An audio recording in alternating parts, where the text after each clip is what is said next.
That's the site, the Acumen Stadium, the Ontario Football Conference Championship game.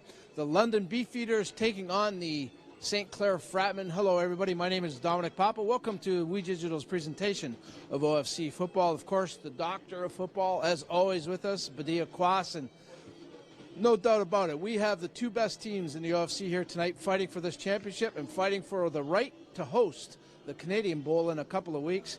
Beefeaters, I couldn't think of a better matchup tonight. Exactly. They are the two best teams. They are the ones that have been contested the closely all season. The Fratmen have not necessarily steamrolled this team, so I expect a nice close matchup between the 1 and 2 seed in the Ontario Football Conference. All right, let's take a look at this matchup. Of course, these two teams met twice during the regular season. The St. Clair Fratmen won both of them. Here's the first game at Acumen Stadium. The Fratmen just winning with a late touchdown there, Beefeaters. I'm sure you remember it. Very exciting game, very hard-fought game, but you know, it was 14-7 at halftime, 24-7 at the third quarter, but you got to give London credit for hanging tough. Yeah, the game got away from them just a little bit early in the second half, but credit to London. They battled back, had a pick six, brought them right back in, and literally went down to the last minute and a half before the Fratmen sealed the victory. And you look at the one stat there, London's Tazil Van Bell rushed for 36 yards. Key to that victory for the Fratmen, because this guy's a pretty dynamic player. 100%. If you let Tazzy go, he will go. So I guarantee you he is a focal point of the defense for Coach Morency and his crew. And if this young man has a better performance, he can definitely be a difference maker for the Beefeaters. Now, that was very early in the schedule. The Fratmen and Beefeaters hooked up in London. I'd say 3 or 4 weeks later anyways. It was later in the schedule. We're going to take a look at that game, and we'll get you some of the key notes from that, as the Fratmen were victorious in that game as well, Beefeaters.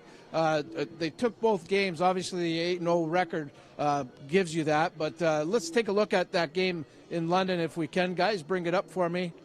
And there we go, 51-28. If you ask Coach LaChance, he says that score is not indicative of how tough that game was, though. Yeah, because it really was on the backs of big plays. The Fratmen had 3 or 4 big plays, 60, 70 yards. You look at the stats for Cody Holmes. He had big 4 receptions for 125. He was a difference maker in that game. They were explosive. So if you take away a couple of the big plays, the score is a lot closer than one would look at from when seeing 51-28. Yeah, and you look at it, you know, St. Clair only outscored London 17-14 in that second half. It was that big first half, the big plays that you talked about there, Coach Quas, that St. Clair really took that game under control. But again, you know, these are the first 2 games. Not that you throw everything out. There's things to look at and take from those games, but we've got 2 teams that are playing their best football right now. Without question, and that's why this is an intriguing matchup. Both teams are well coached. Both teams have all-stars across the board. Both teams are opportunistic. If you make a mistake, the opponent will make you pay. So if you can be a clean team and have a clean sheet, you can come out victorious. It is not going to be a cakewalk for either one of these teams. You're taking a look right now. We're looking at the Fratmen, of course. Again, home field advantage, but 8-0. So much on the line. There's so many subplot stories. Of course, these 2 teams met in the last championship that was played. London came into Windsor and beat the Fratmen. A lot of the guys on the Fratmen, or several of them anyways, remember that game, using it as motivation here. Without question. They had to sit on it for 2 years. Last year there was no football, so for the guys who are sitting on it for 2 years,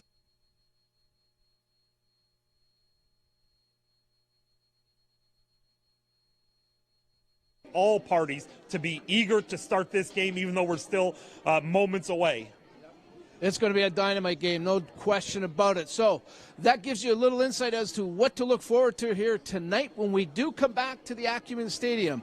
It's the opening kickoff, the OFC title on the line here this evening. Brian Thompson filling in for Justin Prince, along with Beefeaters Quas, will have the call for you. This is OFC football on the We Digital Production Network. Did you know that the most severe injuries in our region are motor vehicle crashes? 65% of road fatalities last year were directly the result of distracted driving. 90% of injuries arriving in our emergency rooms are preventable. Our message to you this summer is, put down the phone. Just drive. Let's work together to keep our trauma stretchers empty.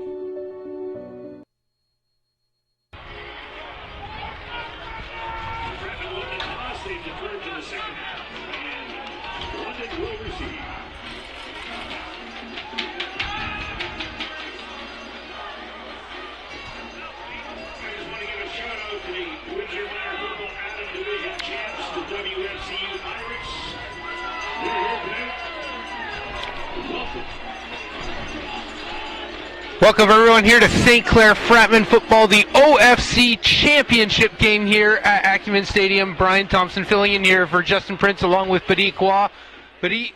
Championship Saturday here at St. Clair at this new field. What a great way to kick off tonight. Absolutely. The weather seems to be pretty fair. Wind doesn't seem to be favoring one way or the other. A little colder in the temperature, but this is championship football, and we are ready for that kickoff. Jake Holloway will be kicking for the Fratmen.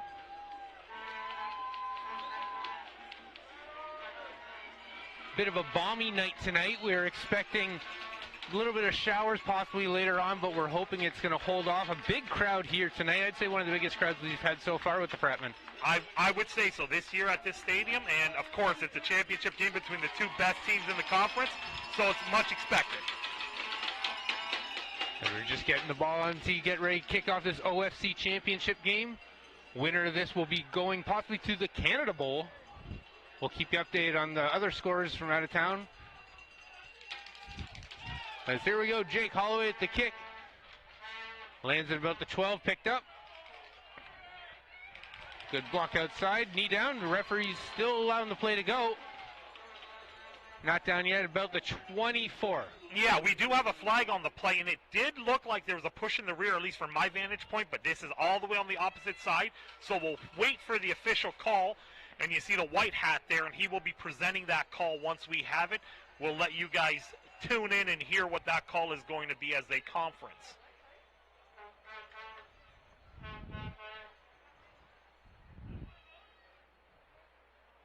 Didn't take long for our first referee huddle of this championship game. As you see, the wind not too heavy as we start. And there are weather conditions right around pretty much zero. It's going to probably drop a little bit, and as you said, there are some shower chances. Here's the call.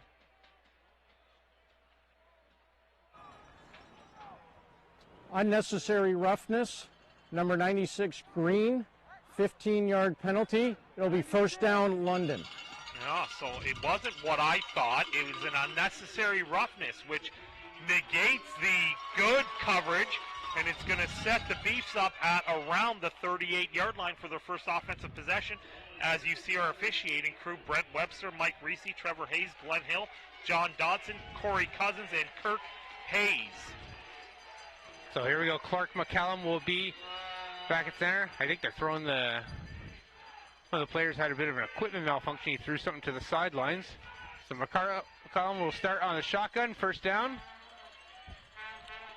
Delayed handoff. Gets to about the 46-yard line, bring up second down.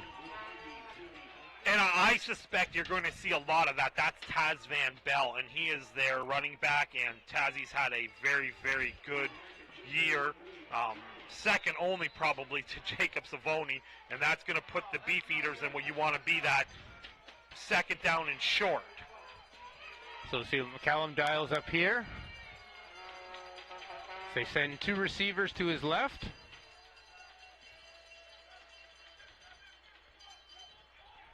Motion, he's looking to his left. McCallum under trouble. Just trying to get it forward, trying to inch towards that first down. With St. Clair, looks like they're going to stop and bring up third. Great coverage sack on the back end. I think that McCallum, and you'll see on the replay, he's checking left, checking right, has to scramble. Four-man rush, which meant the Fratmen went into some coverage, and they blanketed all the eligible receivers, and that's going to bring up that third down, and we're going to get what looks like a jumbo package coming onto the field right now, and the Beefeaters with the first calculated gamble. It's 3rd and 1.5. But you like to believe in the Canadian football with the 1-yard neutral zone, they can convert this.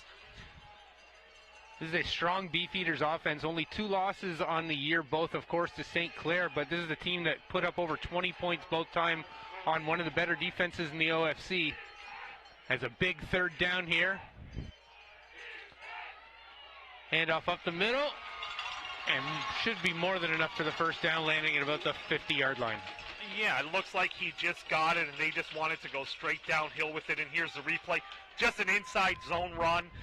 Try to power your way forward, and he got it by about a half a yard, Brian, and good enough to reset the down. And now they have it as they approach midfield with a 1st and 10. LJ Dyer on the carry. London in the red and black with gray helmets. St. Clair in their traditional green, white, and gold. So fresh set of downs. They go with split receivers, motion to the right. It's just a handoff. And a decent hole, get it up 4 yards. It'll be second down. Taz Bell on the carry.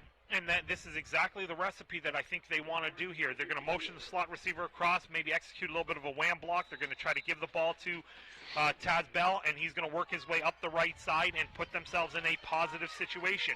Second down and 5 and less is always a win for the offense. They go 3 receivers to their left, staying in shotgun again. Bit of a low snap. McCallum looking deep now. He's going to run it. He gets out to his right and charges ahead. He's going to be right on that first down marker into Fratmen territory. I think he got it, Biddy. It does look like, and we do have the indication that he does have the first down. And I think Coach Moretzi's fine with this. He brought 4, not a lot of pressure, good coverage behind it.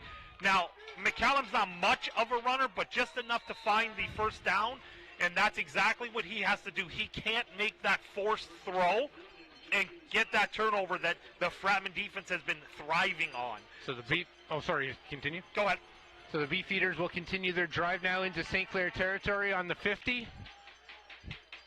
McCallum once again the handoff of Bell. And another good solid 6-yard gain there. This offense is positive yardage every play. Yeah, and the Coach Moretzi right now is just playing bend, but not quite break.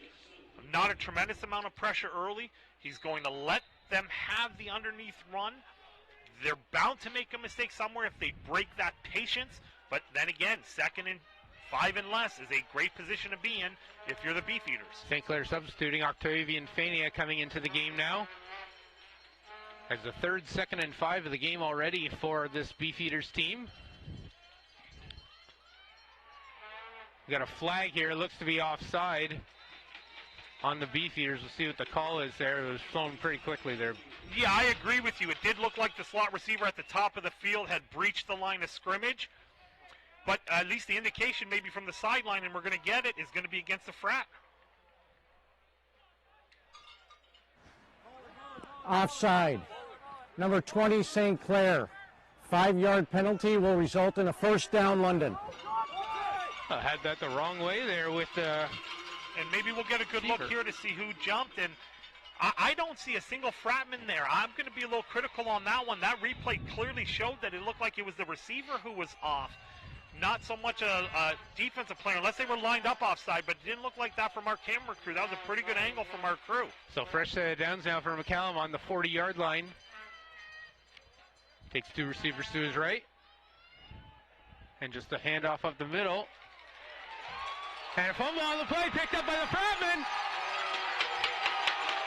Fratmen ball, what a play there. What an absolute stick, Brian. They tried to do a little bit of a lead ISO, and that ball just hammered its way through, and it came out, but it looks like the Beefeaters are calling him down. So there is no fumble on the play.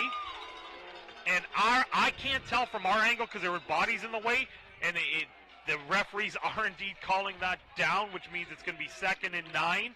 Unfortunate if you're a Fratman fan, but quite fortunate if you're a Beefeater fan. Jordan Krug on the pickup there. He's not going to get that fumble recovery. Now we have 2nd and 9. McCallum looking deep towards the end zone. He's got a receiver. Caught! Out of bounds. What a catch! Spencer Foster. And that's going to be 1st and goal here for the Beefeaters early. This offense is just going through the Fratmen early. And this time, Coach Moretzi dialed up a little bit of pressure, which means you're going to have man coverage on the outside, and it was a teardrop throw. Dropped it right over the outside shoulder of the receiver. And in coverage, that was number 17, Billy Patterson Jr. Lost his leverage, allowed the guy to get a free release out the outside hash, and turned into a big play, putting up a 1st and goal at the 6-yard line. Taz Bell coming out for the offense now. They load up on the right side. Callum with the handoff up the middle. And it's going to be just short there. Jeffrey Clubine on the rush, and it'll be 2nd and goal at about the 1. And I would suspect this is 3-down territory here. You'll see on the replay, just a straight push inside. Decent blocking up front, and you see the running back, Clubine, just driving his feet all the way to the 1-yard line. McCallum rushing up. He's just going for the quarterback sneak. And we're going to have to get a referee ruling on this one. It's a tight pile. It's short. The indication is short. So big 3rd down coming up here. And here's the back end of the pile. You can see all the green jerseys lined up like a stack right there, not allowing that pile to push forward, bringing up that 3rd down, and goal at the 1-yard line. And in case you didn't know, the ball always goes back to the 1-yard line. It doesn't stay at the half-inch line. So a huge 3rd down here. Can McCallum get this goal line through? It looks to be another QB sneak possibly, and he pushes it up through the right side. And again, confusion. There is no indication. They're nodding their head that they're short. Hey, hold them! What a goal line stand by the Fratmen. They'll get the ball on their own 1. But a great job by the Fratmen to hold them off, and no points on that very long drive for the Beefeaters. Wow, what an outstanding effort by the defense. They didn't break. They bent a little, but no break at all. And now it's going to be on the offense. And here's the replay. McCallum goes, but he doesn't look like he's got that ball up and over the bodies. It's back behind him, so his forward progress is stopped. And then that final lunge, you see the lineman trying to pull the ball over. He was down, and that is a great effort by the Fratmen defense. And now let's see if the offense can get them out of the hole, which is the shadow of their own goalpost, at the 1-yard line. Michael Beal's got his work cut out for him. He's got the entire length of the field to start this drive. As they just rush it safely up the middle to give themselves a bit of breathing room, it'll be 2nd down. Yeah, and that's what you want to do. You want to get the ball in Savoni's hands. You know they're going to be able to try to collapse inside and try to take away that inside run, but you got to buy yourself a little bit of ground there, and that gets it to the 4-yard line. Gives you a little bit of breathing room, so now in the event that you do want to pass, you're not that deep in your offensive end zone, in your own end zone, and the offense has a chance to possibly get this in a 2nd and about 6.5, 7 situation. Fratmen send 2 right.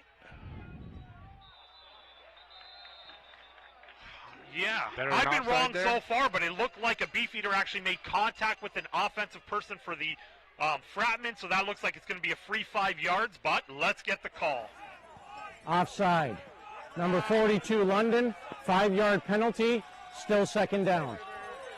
And for once, Brian, I think we were right with the penalty calls here. So now that's going to put them in a 2nd down and about 2, which is a perfect opportunity for it to dig themselves out of this deep end positioning. Last game for this Fratmen, having 3 rushers over 50 yards. A bevy of options in that backfield on short options.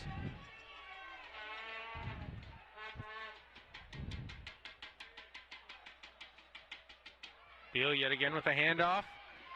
And rushing up the middle, that should be enough for a 1st down, and the referee indicates it looks like it's so. Yeah, and it is Savoni who does pick up the 1st down, and that's exactly what we want to do. Hard count them, stay disciplined, find the bubble, and then get off the line of scrimmage, and they create just enough of a seam from the lead block from David Reum. Savoni puts his nose into the ground and dives forward for 4 yards and gets that 1st down, giving the Fratmen offense a little bit of breathing space. So they'll put that on the 14-yard line. The wind picking up a little bit, but it is at the Fratmen back as they start this drive with 6 minutes left in the 1st quarter. The handoff goes up the right and down. That looks like Jacob Savani on the rush there. 67 yards last game and 2 touchdowns. He'll be looked on today for a big game here. Can you make an announcement? There's somebody in the stands with a whistle. We need to stop the whistle in the stands. Plays this year against the Frat. In that case, they ran a little counter play. He picked up a good 5.5, maybe 6 yards on the play. Going to put them in that 2nd and 4, which again, we said that about the Beefeaters. That's a win for the offense. Tristan Rutherford's subbing in for Daniel Reum at receiver on this 2nd and 4 opportunity.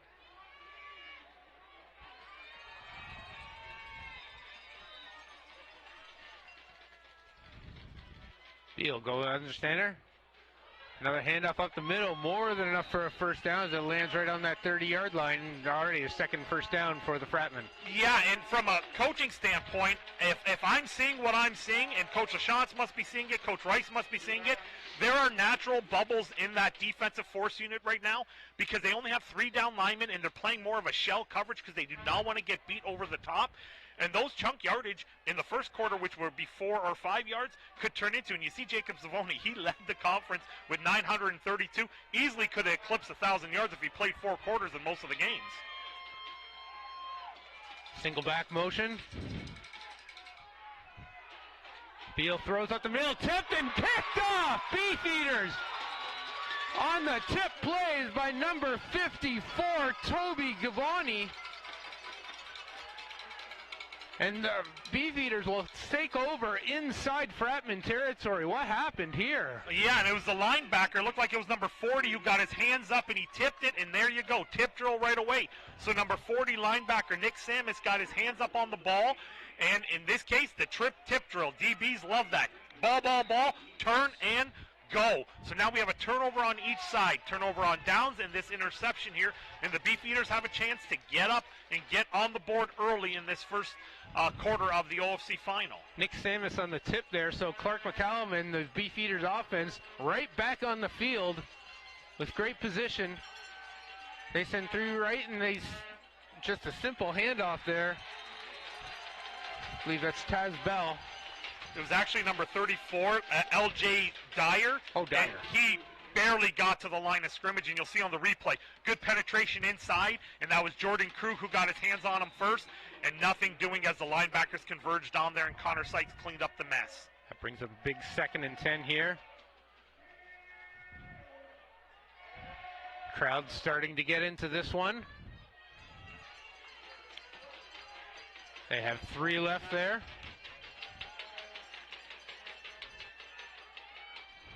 McCallum looking to pass. He looks left, just a quick dump pass, caught! Number 89, that's going to be more than enough for a first down. Wolf Sim on the catch there. Good patience by McCallum. Nothing was there early. He not necessarily pressured. Good protection from the offensive line. You'll see here on the replay. He's able to look to his first read, look back to the middle, slide to his left, and then a little check down over the linebacker, and that put his receiver in a spot where he's going to gain the first down, and they reset it. Now they're in the scoring zone. Just short little passes here have helped after that one big pass. And we'll see what McCallum can do here as they just go for the rush. And that time, Taz Bell picks up about 3 or 4, bring up 2nd down. Just little incremental plays. It's going to slowly wearing down the Fratmen defense, and it's got to be a little bit frustrating this early on. Well, yeah, but I think from the London standpoint, that's what they want. They want to keep the Fratmen explosive offense on the sideline, so they'll take the short plays. They'll take their chances when they have them. You saw in that replay, you can go up and get 4 yards. I'm not sure if you're in 3-down territory here, but it looks like we have an illegal substitution as there must be too many people in the huddle. Here's the call. 13 men in the huddle against London. It'll repeat 2nd down. Marcelo Da Silva running in a bit late, causing the penalty, and that'll go back 5. Yeah, and right away, I checked the play clock hadn't expired, and once that flag comes out, you know right away they had an extra person in the huddle, and that results. So you negate that rush, it's going to bring up a 2nd down and long. Devin Smith checking out. And just an update from out of town, it looks like 4th quarter play in Langley, BC. The Hilltops of Saskatoon are tied against the Langley team, 14-14 in the national semifinal. McCallum, 3 receivers to his right, looks left. Looking to throw it up, absolutely nobody there. A bit of a block in the secondary. Connor Marsh, the intended receiver, and that's going to bring up 3rd down. And that was good pressure and good coverage. There was no receiver to be found. McCallum had no choice but to let it go. Definitely not going to be an intentional grounding. Got to pass the line of scrimmage, and they're going to likely bring out the field goal unit here. That penalty proved to be costly, Brian, because they're definitely not going for it on a 3rd and 10.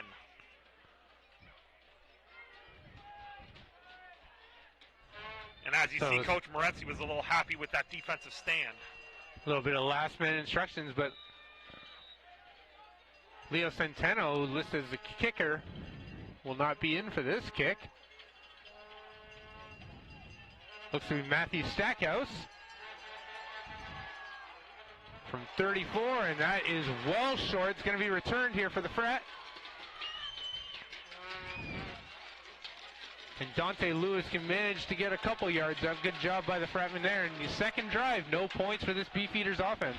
Yeah, and the kick was so short that the Fratmen didn't even have a chance to advance it to the 20. Had they even broke the plane of the goal line and they brought it out, it would have went to the 20. But that ball landed well short of the goal line, and Dante Lewis had no choice but to get on it and advance it as far as he could. Again, the Fratmen now dodged a bullet for the second time, and there are no points on the board, but they are in their own end zone end again, and now they have a full field to go with. Less than a minute 40 left here in this first quarter here at Acumen Stadium. Beal with the handoff, rush up the middle, good run. Jacobs, and that'll be about 3 yards. Yeah, he's about 3 yards short. It looks like he picked up a good 7 yards there, and he was close. Number 40 again on the spot, Nick Samus. And if he didn't make that tackle, Jacob had a lot of ground to run through.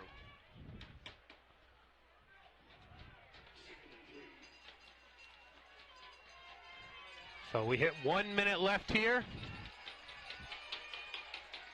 Beal, two receivers. Flags on the play as you're just going to get a quick little dump run by Savani, but I think this one's coming back, Biddy. Yeah, they did get the first down on the run, but it looks like it was offside. I thought Red was offside again here, so I think they're going to take the penalty and take the extra yard because I think it gives them 1 extra yard, but either way, I think it's going to be a first down as they discuss this. Offside. Number 98 defense, 5-yard right, penalty will result in a St. Clair first down. So they've had some success running the ball, and I think this is what London really wants. They want the Fratmen to earn every yard, and if you have to grind it out on the ground, do so. Because I watched the game that the Beef played, Frat played the Beef in London, and boy, there was explosive plays all over the field in the passing game. So the Beef are happy giving up short first downs like this. Jared Hayes-Williams, single back receiver at the right side, has another handoff, and yet again, flags right at the handoff. Those came out right away, and again, I'm thinking it's against the Beefeaters. That time, it's pretty obvious. They're jumping early, and they're giving up 3 yards here, so little critical mistakes. Let's hear the call. Offside. Number 92 London, 5-yard penalty, replay first down. Head coach Gavin Lake having words with his team on the sidelines. 2 straight penalties, moving the Fratmen up for them. And I know he's okay giving up a few yards in the run, making them go the length of the field in 10, 12, 14 plays, but he doesn't want to give them freebies like a 1st and 5. Ball on 27. As the rush game continues, it's Bell pounding up. Got a maybe 1 or 2. Savoni. Or Savoni, sorry. The Bell's on the opposite side. My goodness, I cannot read. That's okay, Brian. That's what we're here for, to work together. And you see on the replay here, the Beefeaters are bringing some pressure from the outside, and that was the half number 11 who came all the way from the outside to make that tackle. So eventually, if the outside edge people are going to sink in, I know Coach Lachance is going to take that shot. This might be a good down to try it on a 2nd and short. We'll see. Pass play. A quick dump should be more than enough for the first down there. Good throw by Beal. That's going to be the last play of the first quarter. So we have no score so far in this OFC championship game. When we come back, second quarter action here on We Digital Productions.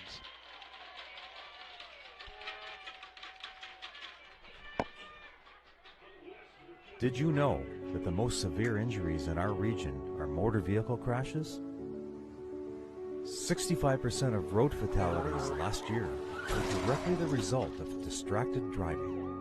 90% of injuries arriving in our emergency rooms are preventable.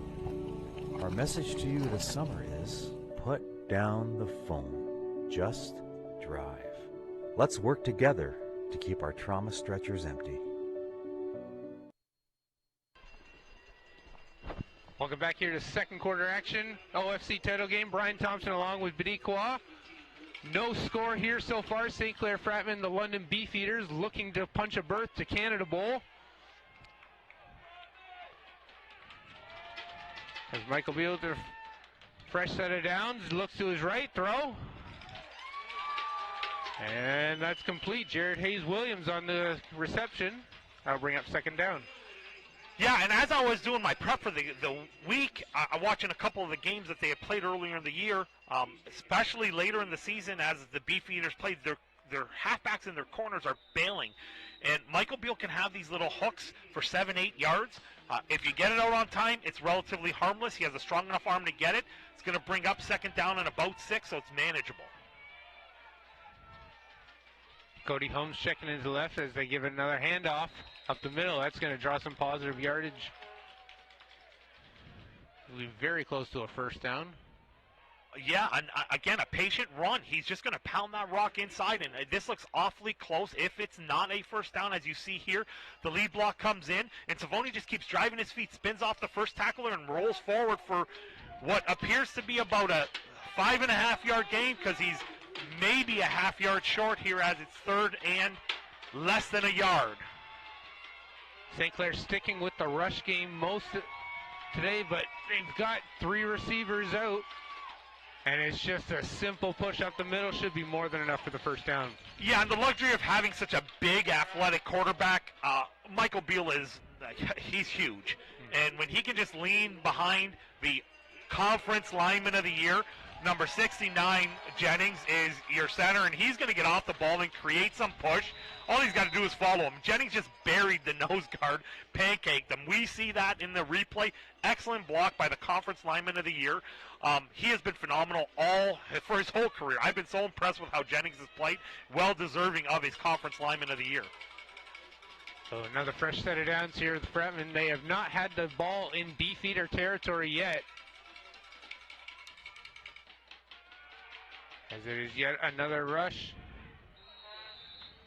And that's good for about 4. Yeah, and you know what? Once you get the ground game going, in the first and second quarter, 4-yard gains are more than welcome. But once you get late in the game, and you'll see here, they're going to run just a little bit of a counter action. You're going to bring the guard and the tackle around, and Savoni runs and finds a seam, and he's going to lean forward for the 4.5 yards. In the third and fourth quarter of games, those turn into 7-8 yards.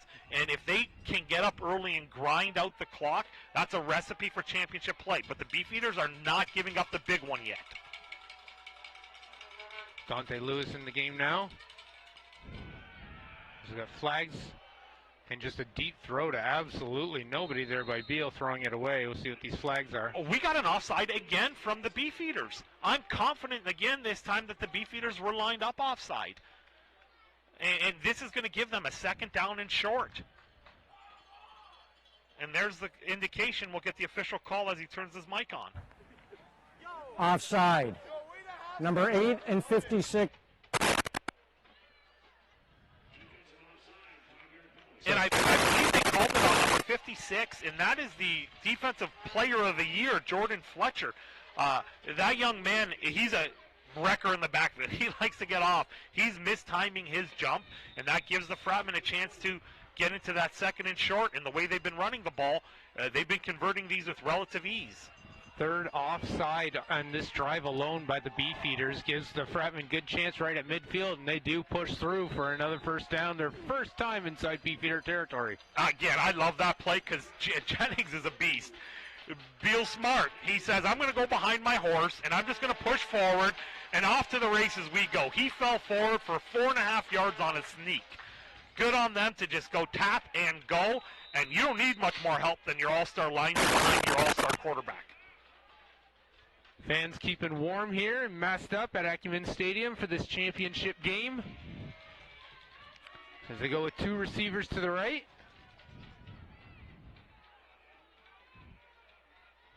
Beal to in the backfield, looking for Cody Holmes.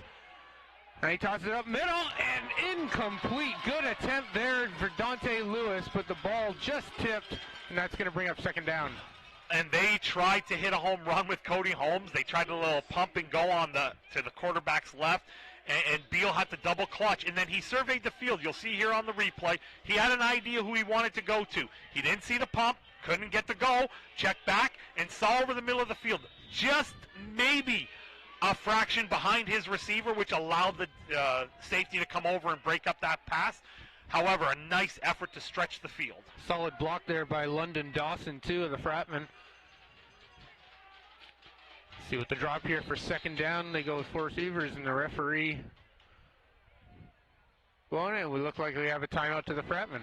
Yeah, and the play clock got down to 1 second there, and the Frat were a little confused from an alignment standpoint, so it looked like that was called from Michael Beal right on the field, and he's just like, let's get settled down. He's going to come over to see Coach LaChance right now. They're going to, okay, here's what we're seeing. This is where we have. Let's try to work this section of the field right now. Likely a pass. Wouldn't be surprised if they had a little delay run or possibly a little bit of a screen, because what the Beefeaters have been doing is bringing pressure from the outside and dropping their corners. So if you can catch them in the right call, maybe it's time for a little bit of a screen or a swing, and maybe you can pick up a bunch of yards on a short catch and run. Wind starting to pick up out of the south as the Fratmen continue their drive now, 2nd and 10.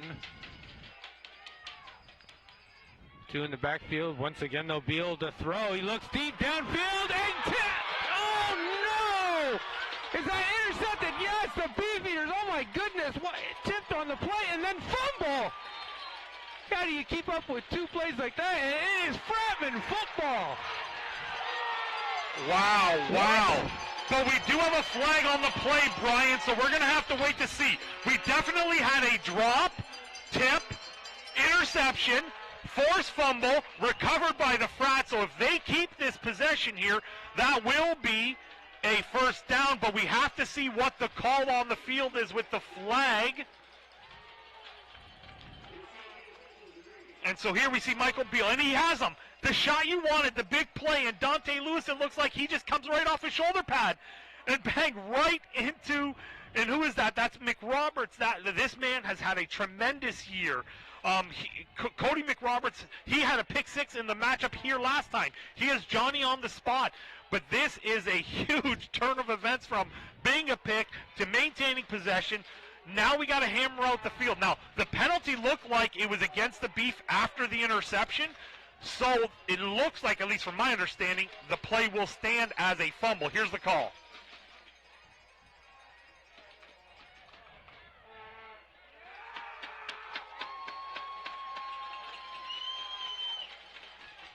Exactly that. After the interception, there was a block in the back.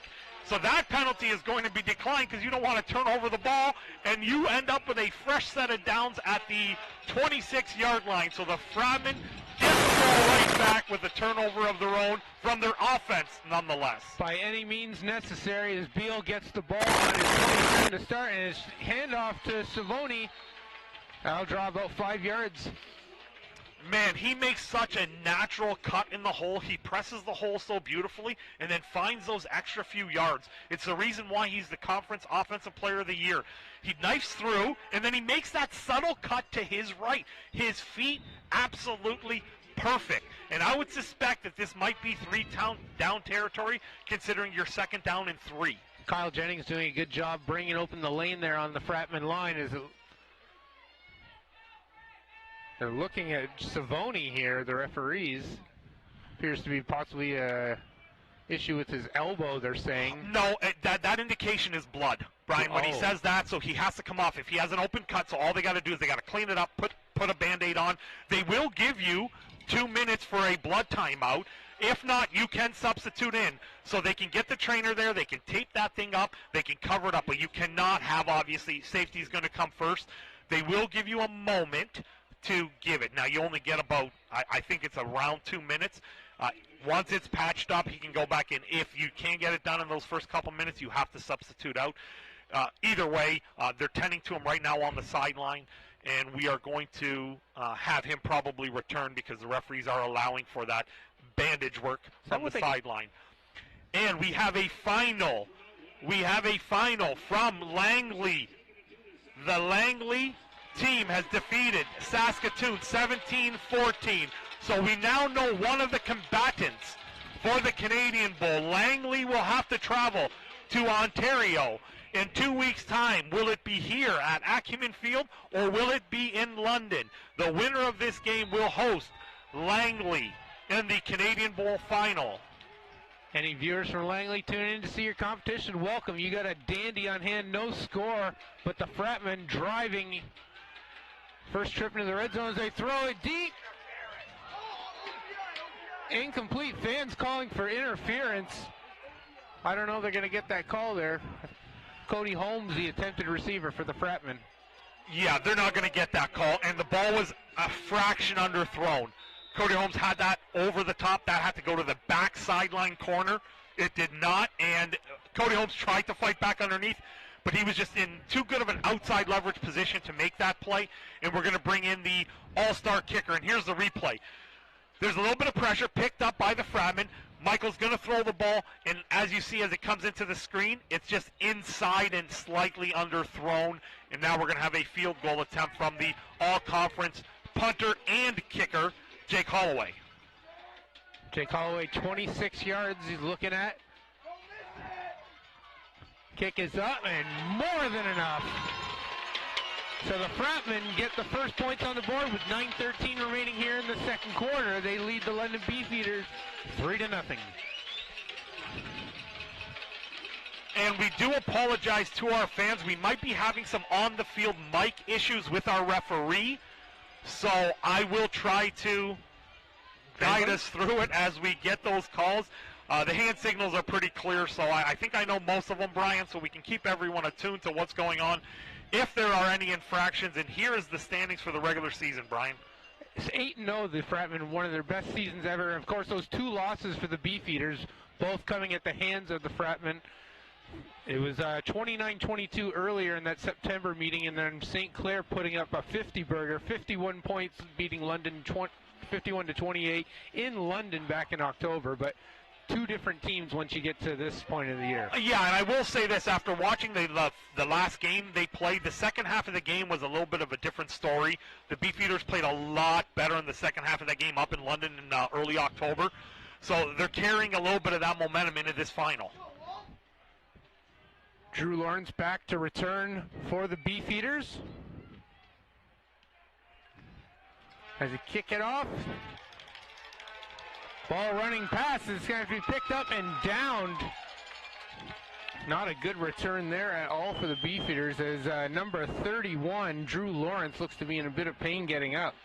Well, yeah, you could say it wasn't a good return, but I'm actually going to say it's a great kick. Yes. Because that kick was put in a spot where the return man could not get it.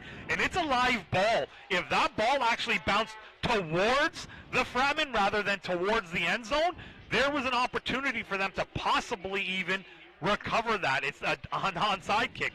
Great kick by Holloway. Good advanced scouting from the coaching staff. If they saw a bubble there thinking we can do a little bit of a pooch kick, perfect opportunity to recover something without necessarily giving up field position. So they'll start this drive on their own 18. Three receivers to the left, but a simple handoff, pushing up the middle. And run outside, breaks tackle. Got a little bit of room, good, hit the outside, but a big first down for the Beefeaters on the run there by Jeffrey Klubine. And this was just a poor tackle at the point of attack. You'll see here on the replay, he was bottled up. There was nothing going on there. His first run was taken away. But then on the back end of that, you got to finish that. That's number 4 for the Fratmen. He has to come in instead of point. He has to clean up that mess. And the missed tackle at the end of that, that is Tanoa Alex. He's got to make that. That would have been a tackle for a loss. Instead, first down. That puts them at the 42-yard line as we're approaching the 8-minute mark here in the first half. And Taz Bell going nowhere. The first stop behind the line of scrimmage for the Fratmen in this game. number 34 on the tackle there, Connor Sykes. Yeah, and he had a little help also from big number 94, Octavian Fania. And both of them converged, and this time they were not going to let his feet go. That's what Coach Morency, that's what the entire defensive coaching staff wants to see. Driving through and driving backwards all the way to the ground through the echo of the whistle. The referees actually put it at the line of scrimmage generously. They send 3 receivers to the left. McCallum, though, looks to his right. Rushers on it, and he's going down. Big sack by the Fratmen. A great pressure package there from Coach Morency. They bring a linebacker on a little bit of a delay, and in this case, you see number 52 work his way into the backfield, and that delay caused by Josh Allen forced McCallum to step up into the waiting hands of number 44, Braden McDougall, another all-star on this defense. Great presence by the defense to hold them to a 4 and out, because they did get that first down on that one run, but now they got a punt. That'll bring in Leo Centeno, punter for the Beefeaters.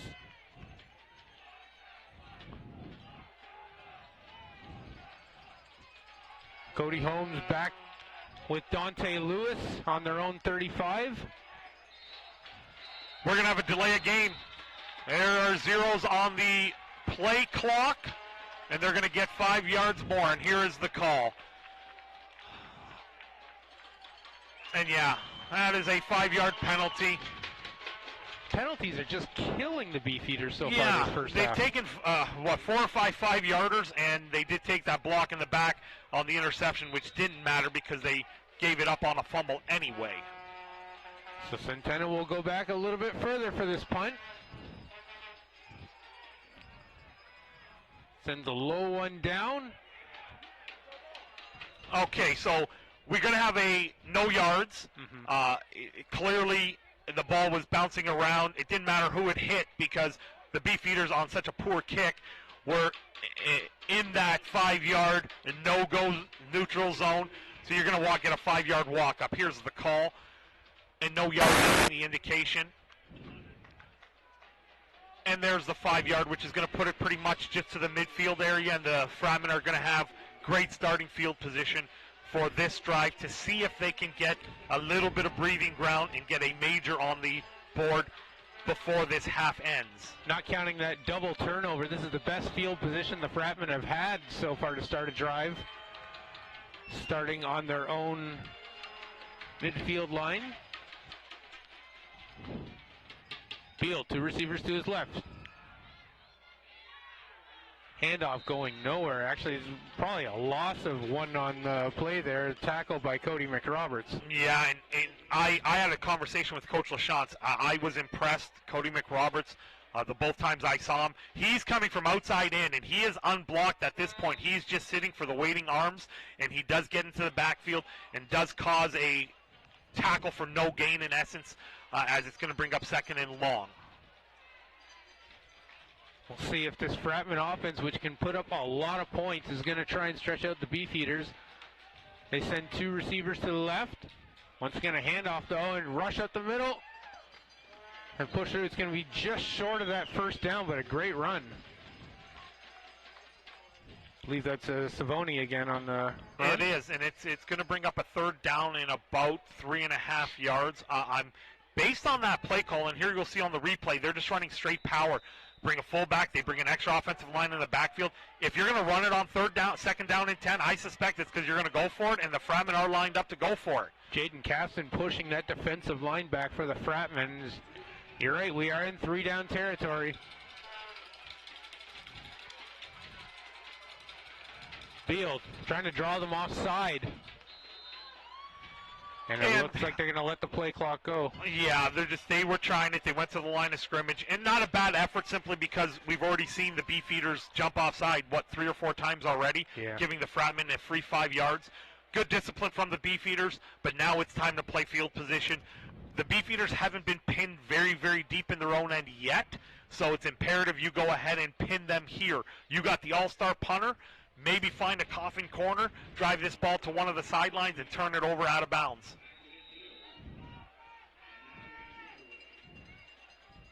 2 back for the Beefeaters.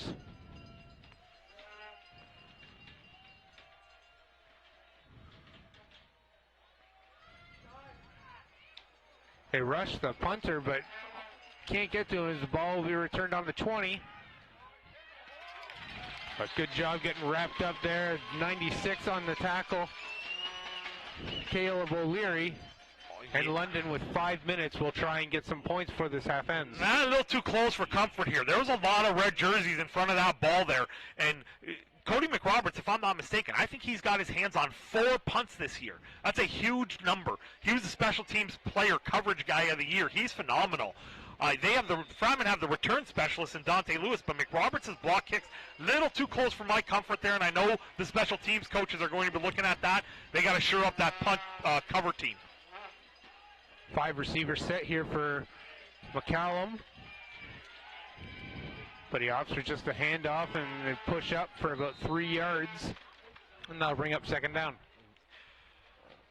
If you told the Beefeaters with 4.5 minutes left, you are going to be in a dogfight at 3-0 on the road in the conference final, and you have a second down and 7 at around the 32-yard line, they would have taken that even if they have to punt on this down. They know they are going into this second half with momentum and in a dogfight. As you see, they're taking Jeffrey Clubine off of this play. Look for an aerial attack for the Beefeaters. They're racing up the clock. 4 minutes now, and definitely a pass. They send 4 to the left, and great job by the Fratmen on the tip there. It's Tanoa Alex, and that'll bring up a third down and likely get the ball back. And that was tremendous coverage. He was on his trail hip. Decent protection from the Beefeater. They went max protection, and you'll see here as Tanoa is in a perfect position. He's got his left hand in a nice trail. In case the catch is made, he can make the tackle. His right hand swatted over and across the ball, knocking it down. A pass breakup that is textbook. I know Coach Norton is happy about that, as you see Coach McCallum getting instructions from his coach. Secondary doing a good job for the Fratmen so far this first half. Still get another punt back. Heading all the way to Dante Lewis, almost goes over his head. He catches it at 44.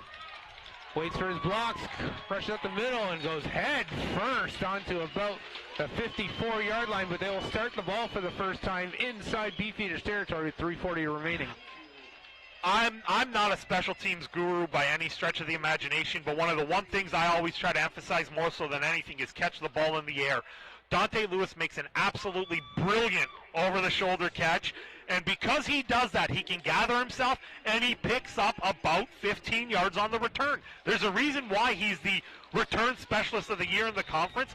Plays like that are what make people special, and that is a special player. Coming off an 87-yard return for a touchdown on a punt last week against Quincy. As Jacob Savani just eaten up at the line by the Beefeaters. That's number 92, Matthew LaBelle on the tackle. Now bring up second down. Yeah, and I know Coach LaChance is being very, very patient, but they are now bringing some pressure from the backs, and they are now creeping up several bodies from the edge into the box right now. I suspect maybe on another 1st and 10, you might see a shot from Coach LaChance. Maybe a little play action is called for on first down. Single receiver to left. Going back, looking deep. Oh, in and out of the hands. I believe that was Jared Hayes-Williams on the attempt there. His second drop on the day, and that'll bring up third down. Yeah, Jared, this one goes through him. We already know Dante Lewis had one go off his shoulders, and now we have Jared Hayes-Williams, and he usually makes those catches. That's a back shoulder throw. It was a good throw by Michael Beal.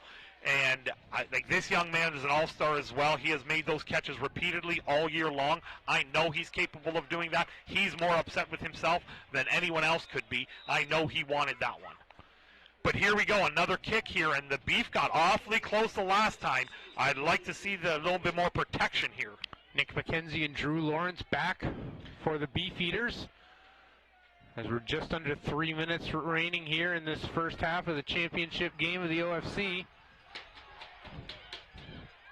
Returned by the Beefeaters. That is Drew Lawrence, and he'll take it up to a 45-yard line. The Beefeaters are going to want to try and move the ball here and put some points on the board before they go to the halftime locker room. Yeah, and again, same thing I said about Dante Lewis, the importance of catching the ball in the air. This ball is caught on a line shot in the air on the run, and by virtue of him gathering it with that kind of speed, he picks up almost 20 yards on the return. And the Beefeaters now, again, with 2:28, they blew in the 2-minute warning, or excuse me, the 3-minute warning. They have 2 timeouts, 2.5 minutes to operate to try to get into scoring position and maybe tie or take the lead. They rush it to start this drive. It's Taz Bell. He'll pick up about 3. With 2:22 now left on the clock. Yeah, and then that's a patient run. I'm okay with that. If you can get yourself in those second and manageables, you're more than fine. People might be like, well, they haven't had a lot of success. They haven't had a breakout run. They had one earlier. Don't get away from your game plan. There's no reason. You're in it right now. It's 3-0. You are in a battle. Nick McKenzie, single receiver to the left. They send motion. McCallum throws up the middle. Caught! And a big first down. That's Connor Despodesta on the catch. And the Beefeaters take the ball inside Fratmen territory on the 46. Yeah, and the pressure this time just gets there a fraction late, and it allows for the receiver to come across the middle of the field in a little soft zone area, and he picks up the first down, and he gets it into the Fratmen territory with just under 2 minutes left in this opening half. The Beefeaters are in a position where, like I said, they can possibly tie or even take the lead going into the half. McCallum rushing his men up to the line. Quick throw to the right. Got good blocks though. Catch there by Spencer Foster. That'll get a couple. 1:38 left. Yeah, and I thought they had, at least from the looks of it, the Beefs thought they had something there because they had the numbers count there. But what a nice play by Braden McDougall. He came from inside the box to make that tackle and limit it to only 3 yards there. And you see Spencer Foster, who caught the ball. He was 6th in the conference with 346 yards. They go to him quite a bit, and they also go to number 6, and that's Spence, another gentleman by the name of Spence. But I believe he's that's his last name. But we haven't heard from him yet, and I was told earlier that he may have sprained his ankle. Mitchell Spence may have turned his ankle in pregame, and that's why we might not have heard from him as the Beefeaters take a timeout here and we take a look at our fans. Fans haven't moved all first half. No one rushing to get to the concessions just yet. They know the points can come at any moment. I was not expecting a 3-0 game, though, at the half. You've had a high-powered offense by St. Clair. These two teams are really giving it to the other defensively. A couple errors with turnovers, but really a good defensive battle so far today. Yeah, and having played in this league for 4 years and coached in it for 12, playing a team a third time or a possibly fourth time, which has happened in years past, it's not that easy because things work. You don't change a tremendous amount. You try to get the ball in your playmakers' hands, and right now the Beef are in it. McCallum will send 3 to his left. Not going to be much time to run there. It's just a dump pass, but big tackle up in the backfield. That is number 4 to Noah Alex again. And that's going to set up a big third down. Yeah, it's punt now. They lost about 5 yards on the play. What a tremendous play by Tanoa. He read that right away. He saw the lineman expand. He's an athlete. He's not going to let the lineman get in front of him to set up any kind of convoy or blocking. What a tremendous play by this young man. He's made up for that one missed tackle he had. He had a pass breakup earlier, and right there, a tremendous play on the little dump-off screen. So they get all the way to Fratmen territory, but have to punt. They will send it all the way back to Dante Lewis. Lets it take a hop, waits for a block. Dodges tackle. Now he's going to try and cut upside the right side of the field. Look for another block, spin move. Dante Lewis trying to do it all, and he makes something out of nothing. Great run by Dante Lewis. Put the ball at about almost the 30-yard line, but just over a minute left here in this first half. Yeah, and it's an ideal kick. You want to punt this ball, and you want it to sort of turn over and bounce around, and he had it all the way to the corner, and they contained it. They actually had him in a position to make the tackle, and they just missed the tackle.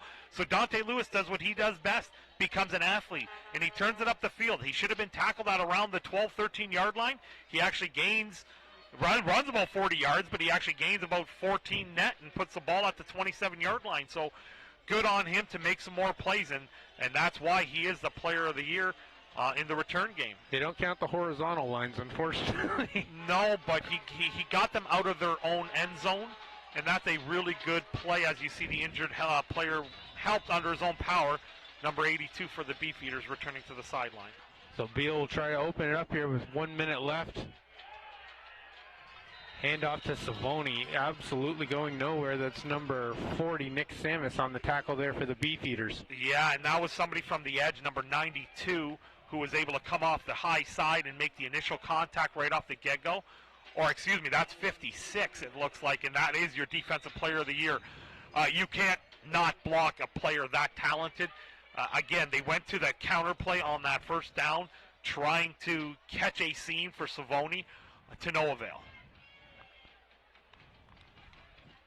Clock ticking just under 40 seconds now. Beal, 3 to his right, looks to pass. Pass is complete. Cody Holmes on the reception there, but going to be well short. Well, I don't know if it's well short, Brian. I think he's going to be about a yard and a half short. So no, it looks to be about 3 or 4 by where the referee is. Okay, yeah. So, but the Fratmen look like they are keeping the offense on the field. But London did take a timeout here, so they'll have to reconsider this. Because I gathered if the Fratmen, if the Beef didn't take the timeout, you would have seen the Fratmen run the entire clock down.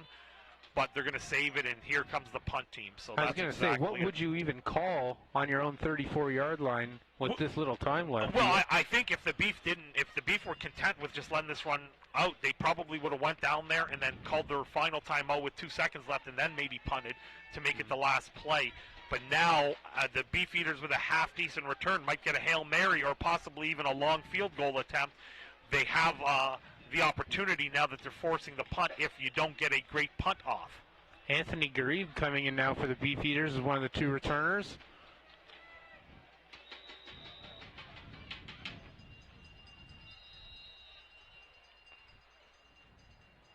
As we wait for Jake Holloway to... And we get a timeout. We get a timeout. So the Fratmen called the timeout.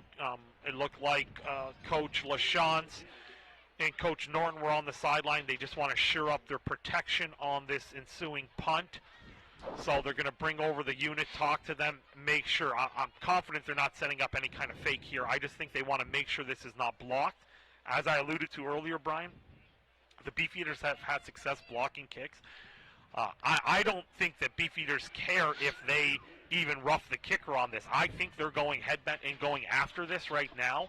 Because if they can get a block, and they will obviously be set up with tremendous field position here, so that's why you take the timeout. You set your protection, make sure this ball is kicked, and make that offense go an awful long way to tie or take the lead. Yeah, we've seen twice now they've been able to get to Jake Holloway on the special teams attempts.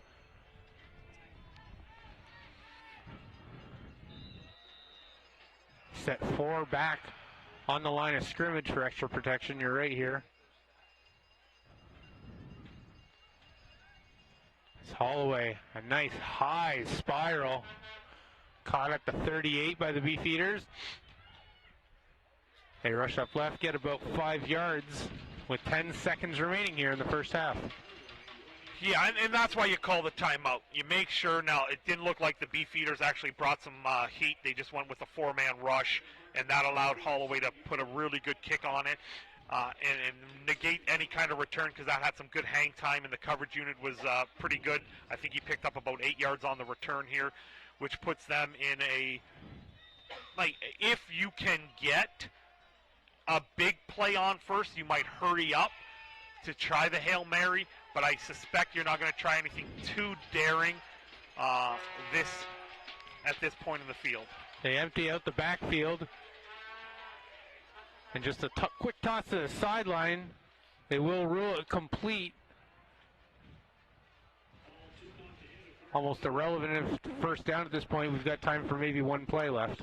Yeah, that might just give them enough for McCallum maybe to reach the end zone. So I'm okay with that type of play. They get the first down out of it, and now when he actually releases the ball on this next play, he might be right around the midfield.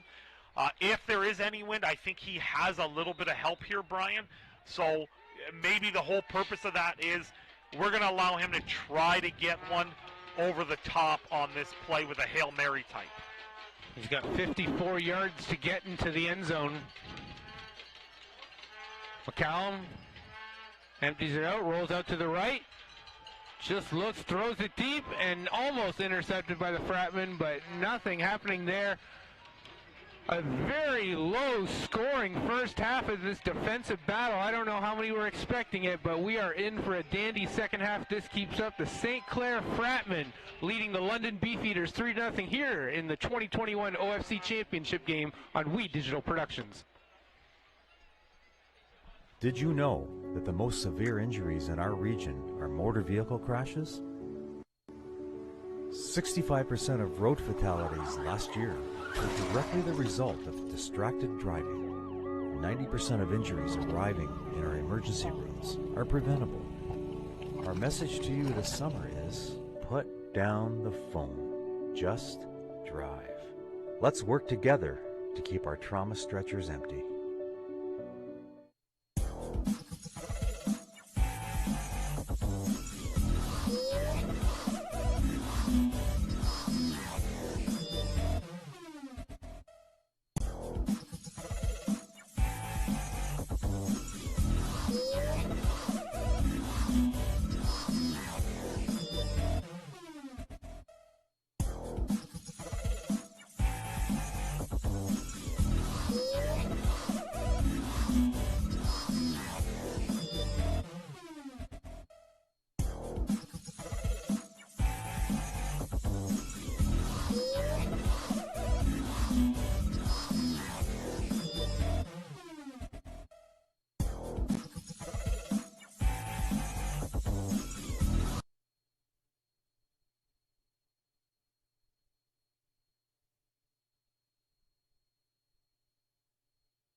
The teams out west, the other semifinal game today, 17-14, it was very close.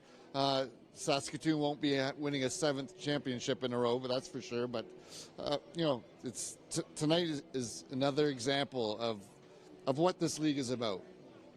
It's okay that Saskatoon's not going to win another championship there. I think it's time to give somebody else a chance to get their hands on the trophy there. But Let's talk about the season that just was, Darren. Of course, a long history of OFC football. You played in this league. You know what it meant to you. But this year, we had a new team in the league, which I thought represented themselves well, got into the playoffs. We lost the team in Ottawa, but from what I understand, they're coming back next year.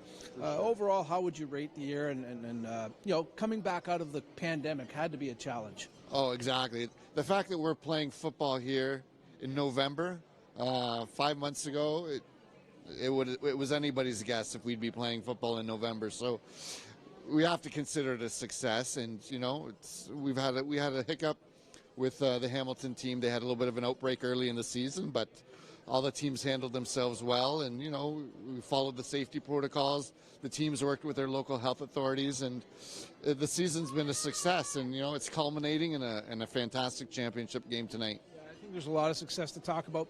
How exciting was it to get a new franchise in the league, Quinte? And I know they had talked last year or the previous 2 years ago, because we didn't have football last year, but they were looking at all this a couple of years ago, getting in the league, and finally it happened. And just your impressions of their organization and what they've got going there. We were really impressed when they came here. Oh yeah, they're going to be a quality team. They've got a great coaching staff. They've got a great organization behind them off the field. Great community support, which is what you need at the junior level, and they're fostering a very similar partnership with their community college, Loyalist College, there in the Belleville area. So they're trying to follow the St. Clair blueprint. It was very impressive. They had 2 wins. They're going to be a force to reckon with in the coming years. I'm glad you mentioned the St. Clair situation here. And obviously, this has turned out to be a really solid foundation now created for the Fratmen organization. Do you see other teams following that blueprint? I know Quinny's already talking with their college and have a little bit of an affiliation going there already. Is that something that other teams should aspire to, and something that the OFC is hoping for? I think so. I think to me it makes sense because it's the community partnerships and sponsorships only goes so far, but when you can affiliate yourselves with a community college, you get the volunteers off the field that can help, and then just being able to draw from that student athlete population, it goes a long way. Well, like any other league, any other sports franchise, there's always something to deal with. I mean, there's financial issues, there's player issues. You mentioned the COVID and the protocols there. I mean, it's ongoing. And just maybe what is the biggest challenge that you'd like to address in the off season as the president, and really hope that the teams can, maybe, alter their plan and make it work better for the league? Well, I think, this year the CJFL has allowed 2 non-Canadian players on their rosters. The Fratmen have a couple of American players, and each of the teams have done that. And I think that's something that we need to encourage all the teams to do, because not all of the teams took advantage of that rule. So that's something we really want to encourage the teams to do. And then from a league perspective, the situation in Ottawa, obviously we weren't happy with them choosing not to play this year. COVID being a big reason for that, but they had some off-the-field issues. Nobody's going to hide that or pretend that didn't happen. But they have a new ownership in place, and spoke with the new owner just on Thursday, and they're very excited. They have the ball moving in the right direction, and to get the OFC really needs a team in Ottawa, and they've got a tremendous history, even more so than the Fratmen, and to get another strong organization and the eastern end of the province will be really good for us. I know for as long as I've been around, as 30 plus years, there's always been an Ottawa team. It was strange this year, and we missed them. I always loved having Ottawa come here, gone up to Ottawa. I agree with you, and especially with Quinte now in the league, and they're in that Kingston area, great rivalry automatically there. Yeah, for sure. And next year we're going to welcome back the Sooners, so we'll have 6 teams, and there's I can really foresee there being more teams coming in where there's community colleges that where we don't have OFC teams right now. The Durham region and Oshawa, there's a lot of other colleges that I know are interested in getting into football. So there's opportunities for the league. Well, you lead me right into my next question, President Coquetto.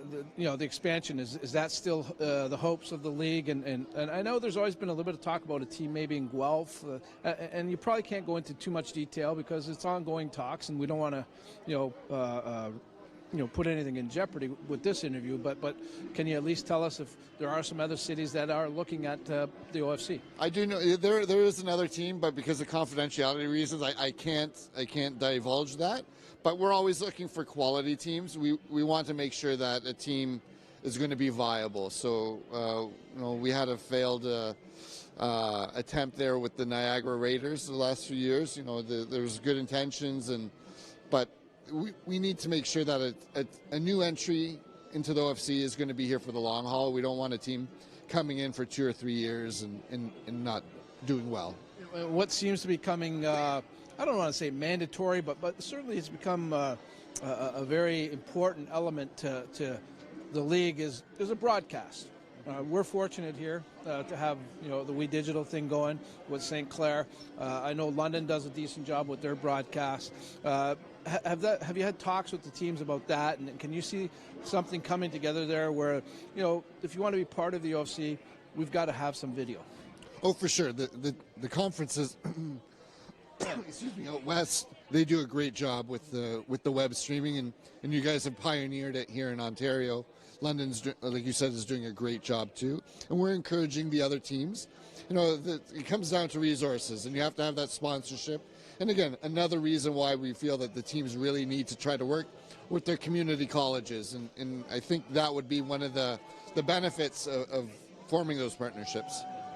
Of course, the winner here tonight, President Coquetto, gets to play Langley, BC in the Canadian Bowl. I know it's always a huge thing to host this thing in Ontario, and nice to have it coming back to Ontario this year. Wherever it is, you'll have to come back. Exactly. You'll have to travel down again the highway to get there, but just the same, I'm sure you don't mind that trip. But that game in itself, the importance again of it, and hosting it in Ontario, what it means for those teams that have a shot at doing that. Oh, for sure. It's huge. It's a great recruitment tool for those teams, and it shines a spotlight not only on the team but the OFC. So it's great. It's the showcase for our league, and when it's a fantastic opportunity for the host team and the conference. How long you been at the helm here? 11 years. Wow. Goes by quickly. It sure does, but you still look great, and you're doing a good job, a great job leading this. And I know you're on the phone with a lot of people. You talk to a lot of people. I know you played in this league. You believe in it, so we're so lucky to have you working hard at this. We really appreciate it. And I know you got family back here in Windsor, even though you're up in the Kingston area now. I'm sure you got to see some friends. Always great to have you come home and visit. The trips are always too short, though. My mother reminds me of that all the time. But it's great to be back, and just looking forward to a great finish tonight. I'm sure she's got a dish of pasta waiting for you every time, right? Oh, yeah, for sure. All right, good stuff. The president of the OFC, Darren Coquetto, a good guy, certainly a very good player in his day, believe it or not, folks. He was pretty damn good. But he's doing a good job leading this OFC league. We're going to take a quick time out. When we come back, we'll check out the first half statistics for you, and we'll continue our coverage of the OFC championship game on We Digital Productions. My name is Nicole Pekala. Before I was in the welding program, I was a pet nutritionist at a pet shop for about 3 years. You'll be surprised how great it is to be a woman in the trades, because it's such a welcoming community. Every woman that I've met that's in the trades program or has studied within the trades is just so happy to be in it, and why wouldn't you want to be a part of something that everybody else is enjoying and loving themselves?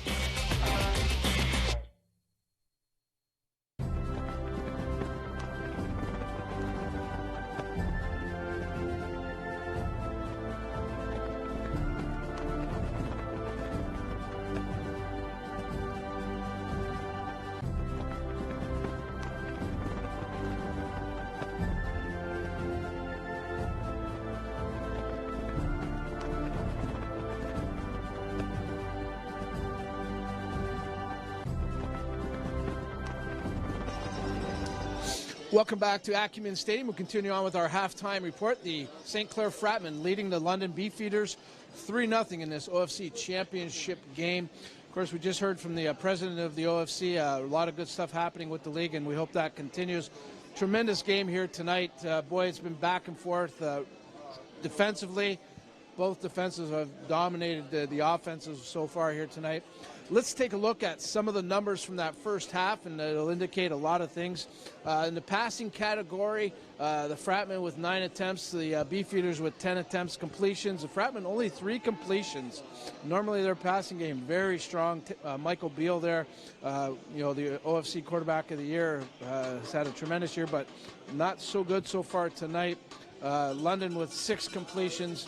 You can see the yardage for both teams. Again, London leading in that category. The rushing stats, both teams running the ball 17 times. The number's pretty even there with 54 yards for the Fratmen, 64 yards for the Beefeaters. And receiving, of course, the Fratmen have 3 receptions.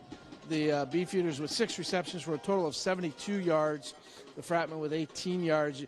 If you were just tuning into this game, and you heard the score was 3-0, you'd probably be a little bit surprised that you'd think London maybe was winning it. London certainly played very well, and this is the team that we expected to see here tonight, the Beefeaters.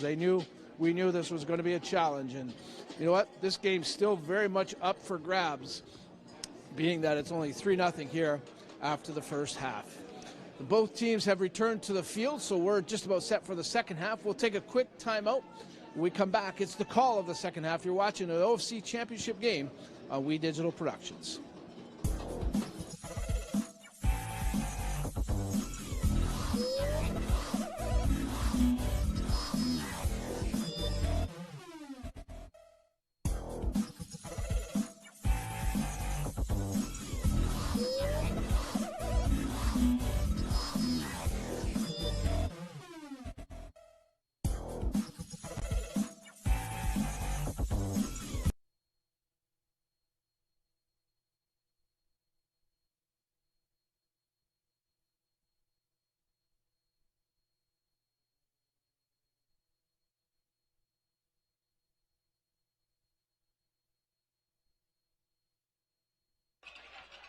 Welcome back to a cool night here at Acumen Stadium on the college for St. Clair. It's taking on the London Beefeaters in this OFC championship game. Brian Thompson filling in for Justin Prince along with Productoins.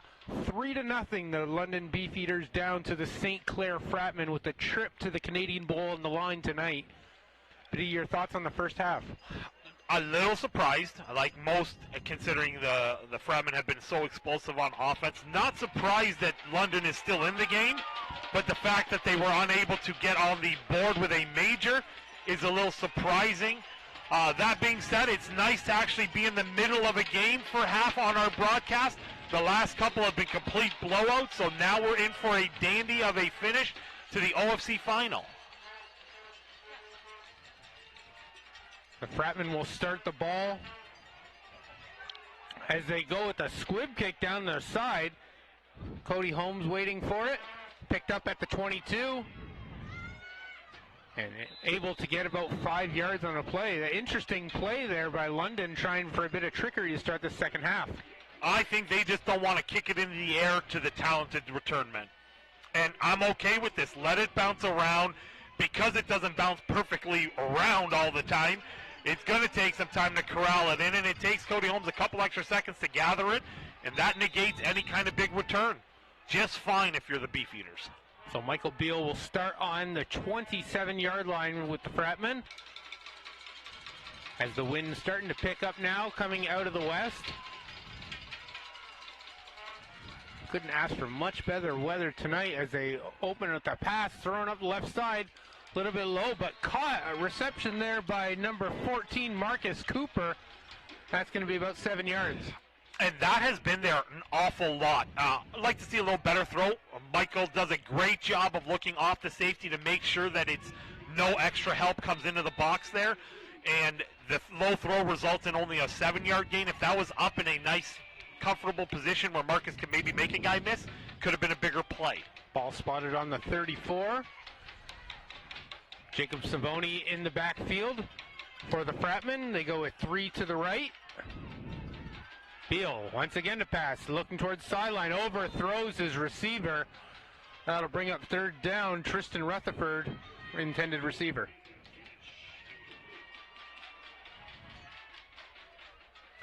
Yeah, they did a little bit of a delay release to the wide side of the field, and the ball was overthrown. And just looking at this, I'd like to see Michael turn his shoulders and get his body completely turned around and drive that on him. A little better of a throw. I think he completes that with ease, and you get the first down. Nonetheless, a quick 2 and out, and now Jake Holloway has to come in for the punt on the opening possession of this third quarter. Holloway with the wind to his back. Good snap. Ball comes off his foot oddly, though. And a bit of difficulty on the reception there by Nick McKenzie. But good field position to start here for the Beefeaters at about the 45-yard line. Yeah, low driving kick mishandled by the return man, so that negated any kind of a return from the Beefeaters. Came off the side of his foot.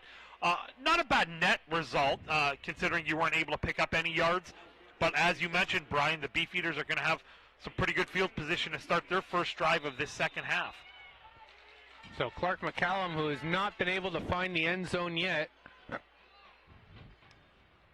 will try and get his Beefeaters down the field. This is a high potent offense, not accustomed to being shut out in the first half. As they start with 2 receivers to their left.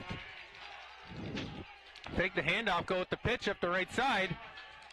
A great job by the Fratmen meeting him right at the line. It's going to be about a 2-yard loss. Bring up second down. Yeah, they may have given him the line of scrimmage again, but it's at least, it looks like a 1-yard loss, Brian. But good job by the Fratmen. They tried a little inside dive, and then they did the option flip to the outside man. And the Fratmen did a great job of maintaining their containment, and nothing to have done with the trickery from the Beefeaters. Jeffrey Clevine on the rush. He stays in the backfield. They go with 4 receivers now to the left of McCallum. Looks to pass. He's got rushers. He rushed to the right. Oh, throws and dropped. Oh, man, it just opened. It could have been picked off.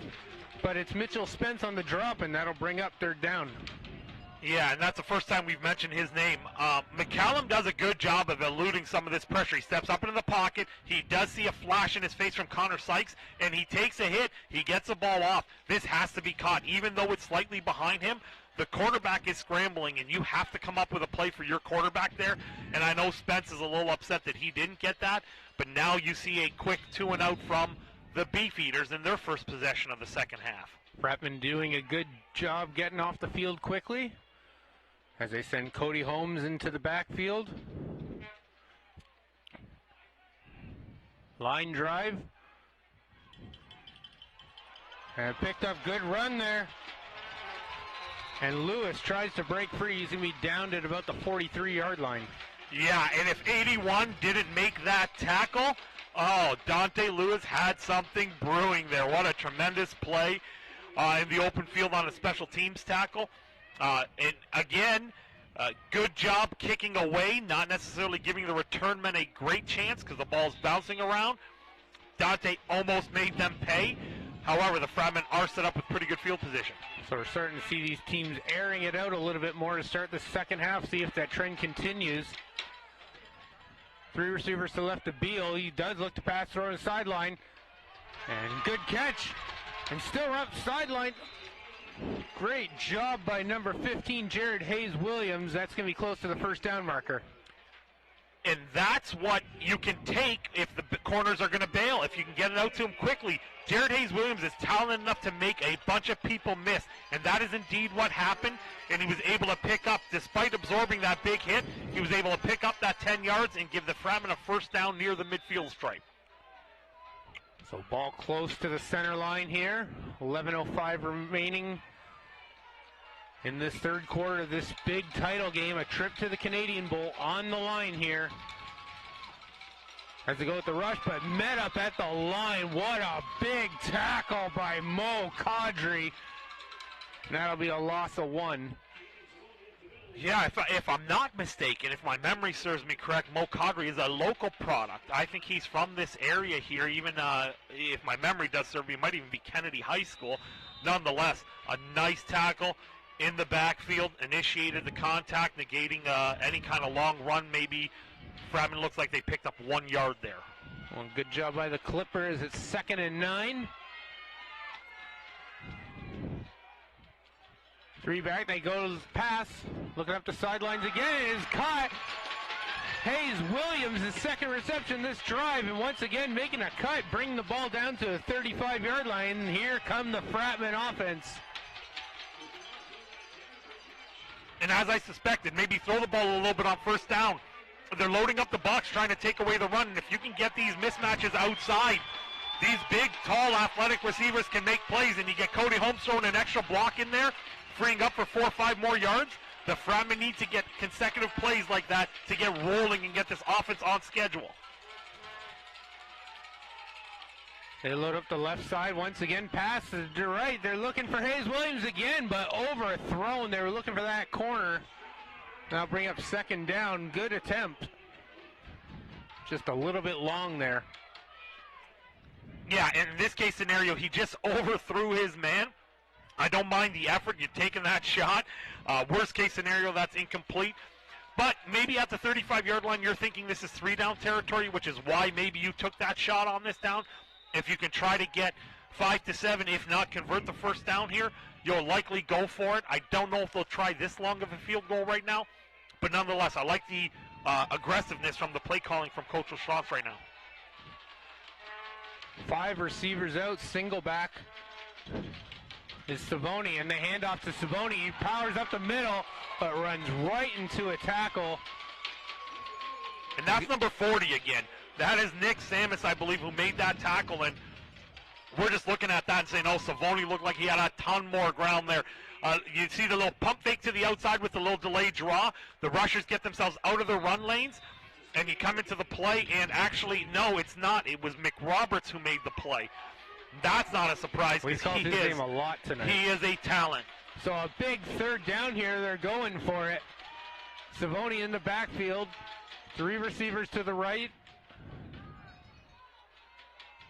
Beal looking. They did this earlier, trying to get a bit of a delay. And the Fratmen end up using their first time out of the half. Yeah, and they lined up again. Good discipline from the Beefeaters. I know they jumped early, but they haven't jumped in the last quarter and a half maybe. In the first quarter, they seemed to take a lot of those offsides, and now they didn't, so it looks like they are bringing out Holloway. That 7-yard pickup from Savoni just put them on that edge of his comfortable range. Jake has a big leg. 35 yards should definitely be within his, well within his range. See if they can get the mechanisms from the snap to the hold. You got Matt O'Neill snapping to Michael Beal, and you have Jake Holloway, who is going to try this 35-yard field goal. Drew Lawrenson back for the Beefeaters.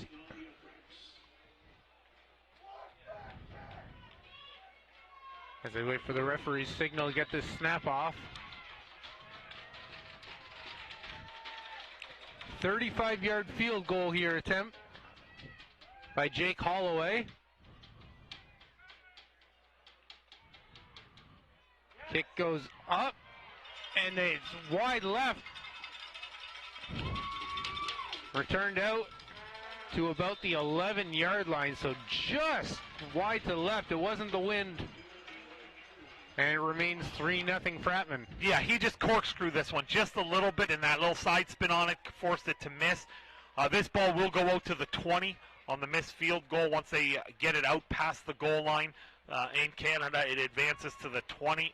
Another one of these little weird rules. But then again, in the U.S., they don't return kicks unless it's all the way from a 60-yard field goal try, because the goalposts are at the back of the end zone, and usually ball goes out of play. Nonetheless, the Beefeaters dodge a bullet after a couple big plays from the Fratmen, and now the score still 3-0, and the Beefeaters have their second possession. A little over 8 minutes here remaining in this third quarter. One of the few times we've seen the Beefeaters start a drive pinned back in their own end. McCallum just looking for a little breathing room, pushing out the middle, but the Fratmen defense just eating them up. Yeah, that was a nice little convergence there. You had three guys who met there, 94, 44, 34. They were all met at the point of attack. It started with Octavian Finea, and then you had Connor Sykes work his way in there, and you had number 44, Braden McDougall there. Great effort piling in there. Nothing going, 2-yard loss. Brings up 2nd and 12 on their own 18.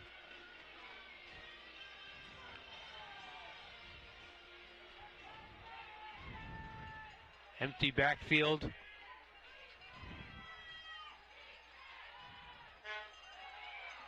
Nobody open. He's dodging to his left, and he's going to be eaten up again. This Fratmen defense swarming all over the Beefeaters, going to force them to punt here. Yeah, and if I had to guess, there's a hold. I definitely saw, and that isn't the indication it's hold. They're going to decline this penalty and bring up the 3rd down here. And Holding. Here's the call, holding. Number 55, London. That penalty is declined. 3rd down. And it appears we have our mics working from the referee field level, so that means the call was made. You definitely see number 55 holding on to Braden McDougall there, and I saw that all the way up from our booth. And either way, you take the sack. You're going to bring up a 3rd down and 13. Now you should set yourself up with a good field position start. And here you see some of the specialists. You got Cody McRoberts, who has been tremendous this year, covering all the kicks, blocking kicks as well. And you had Dante Lewis, who was your return specialist in our last graphic. And as you see it here again, these are 2 outstanding special teamers, all-stars at their respective position. The fact that this young man blocked 3 kicks is unbelievable. And now we do have an injured Beef on the field, but you see Dante Lewis, tremendous talent this year, both on kickoff and punt returns, and both very deserving of their all-star and player of the year accolades. David Legg coming off for the Beefeaters. So we get this 3rd and 13 punt. Now, I'm not sure. This is right on the edge of possible concession because the punter's going to be right at the goal line. It wouldn't surprise me if he concedes the 2 points here, and it wouldn't surprise me if he attempted the punt. No Cody Holmes in the backfield. Dante Lewis, the lone man back. And yes, you called it intentional safety. 5-0 Fratmen lead here with 6:50 remaining here in the 3rd quarter. Okay, and the mindset is simple. The Beefeaters know if they're going to win this game, they're going to need touchdowns, so the 2 points may seem inconsequential as opposed to the good field position. So give up the 2 points, line up and kick. As a general rule, Coach Lachance has made the opponent's kick off, which is indeed the case because you have to kick off from your own 35. And this is what we mentioned earlier. In the national semifinal, the home Langley Rams beat the Saskatoon Hilltop 17-14. That means Langley in 2 weeks' time is going to be flying into Ontario. Now, whether that destination point is London or Windsor is yet to be determined, but the outcome of this game will determine the host for that Canadian Bowl in 2 weeks' time.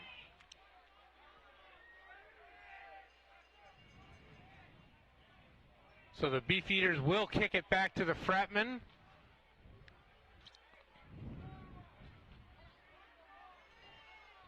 Holmes and Lewis in the backfield.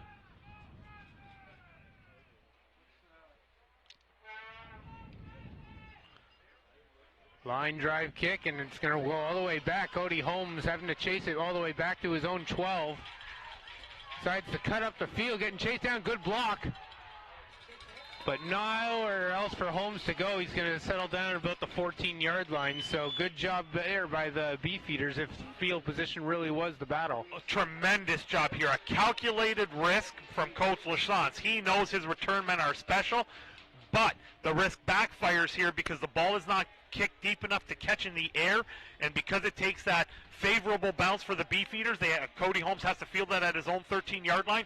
He ran more sideways than he ran forward. He only advanced it 1 yard from where he initially retrieved the ball, and now instead of having it at their own 35 where they could have opted to scrimmage, they start at their own 14. Great job by Tony Gagliani on the Beefeaters on the chase there.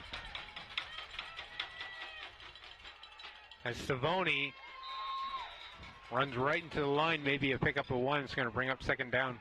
Yeah, and that's McRoberts again in the middle of that pile there. He is not even hesitating. He is coming screaming down into the box there, and he is there as a safety valve. And yes, there was a bunch of red jerseys that converged on that, and I think Savoni just did great just to pick up 3 yards as we see some overexcited, eager, happy fans. Anything to keep warm as the temperatures drop, but not on the field. A big 2nd and 8 now. Drop back, throw to the right, looking for Holmes, and caught! Cody Holmes, oh my goodness, looking over both shoulders, down at the 49. What a throw and what a catch by Cody Holmes. That is one of the best catches I've seen this entire season. He has to turn himself around and make sure he keeps his concentration with the potential deflection, and he secures it and keeps enough of a balance to even pick up several yards after that catch. What a great play and a aggressive throw from Michael Beal, because he had to throw that over top an undercutting defender. Beal going to keep using that arm. Now he's looking field left. And incomplete. Good attempt there, looking for number 14, Marcus Cooper. But in and out of the hands, that'll bring up 2nd down.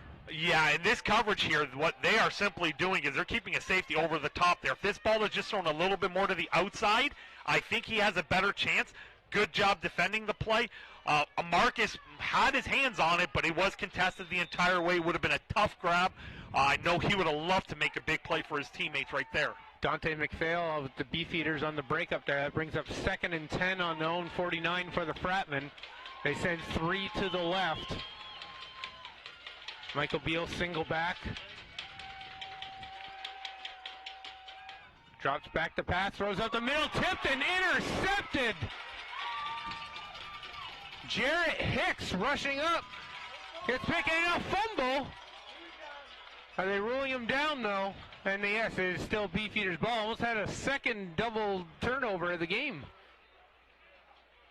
It is indeed the indication, and you are right. We almost had a turnover back-to-back again. However, we have an interception on a tip. Good protection. Michael Beal had time to step up into the pocket, but he's staying on his back foot, and that sailed a little bit too high for Cody Holmes.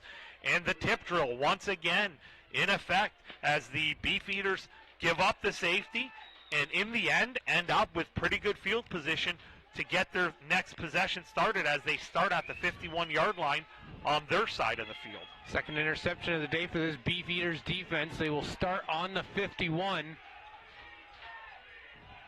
They load up the right side. It's a handoff up the middle though. And great 2nd and 3rd efforts there. It'll bring up about 2nd and 3. Yeah, and they gave it to their fullback wingback this time, and that was number 18. You'll see here on the replay the inside dive, and the big man was able to rumble and find his way into the backfield. But there is a little bit of a concern here because I think that's Connor Sykes who is down. That is number 34, and they're looking at his lower legs, and he is a talented linebacker, and he is one of their best tacklers. And hopefully it's nothing too serious. Maybe the cold is impacting it, but we do not want to see that if you are a Fratmen fan. Down right at midfield as the Fratmen take a knee. Well, 3:57 left here in this 3rd quarter is 5-0, and we're starting to see both teams airing it out a little bit more, giving it the offenses a little bit more chance to showcase what they can do and what they've showcased all year.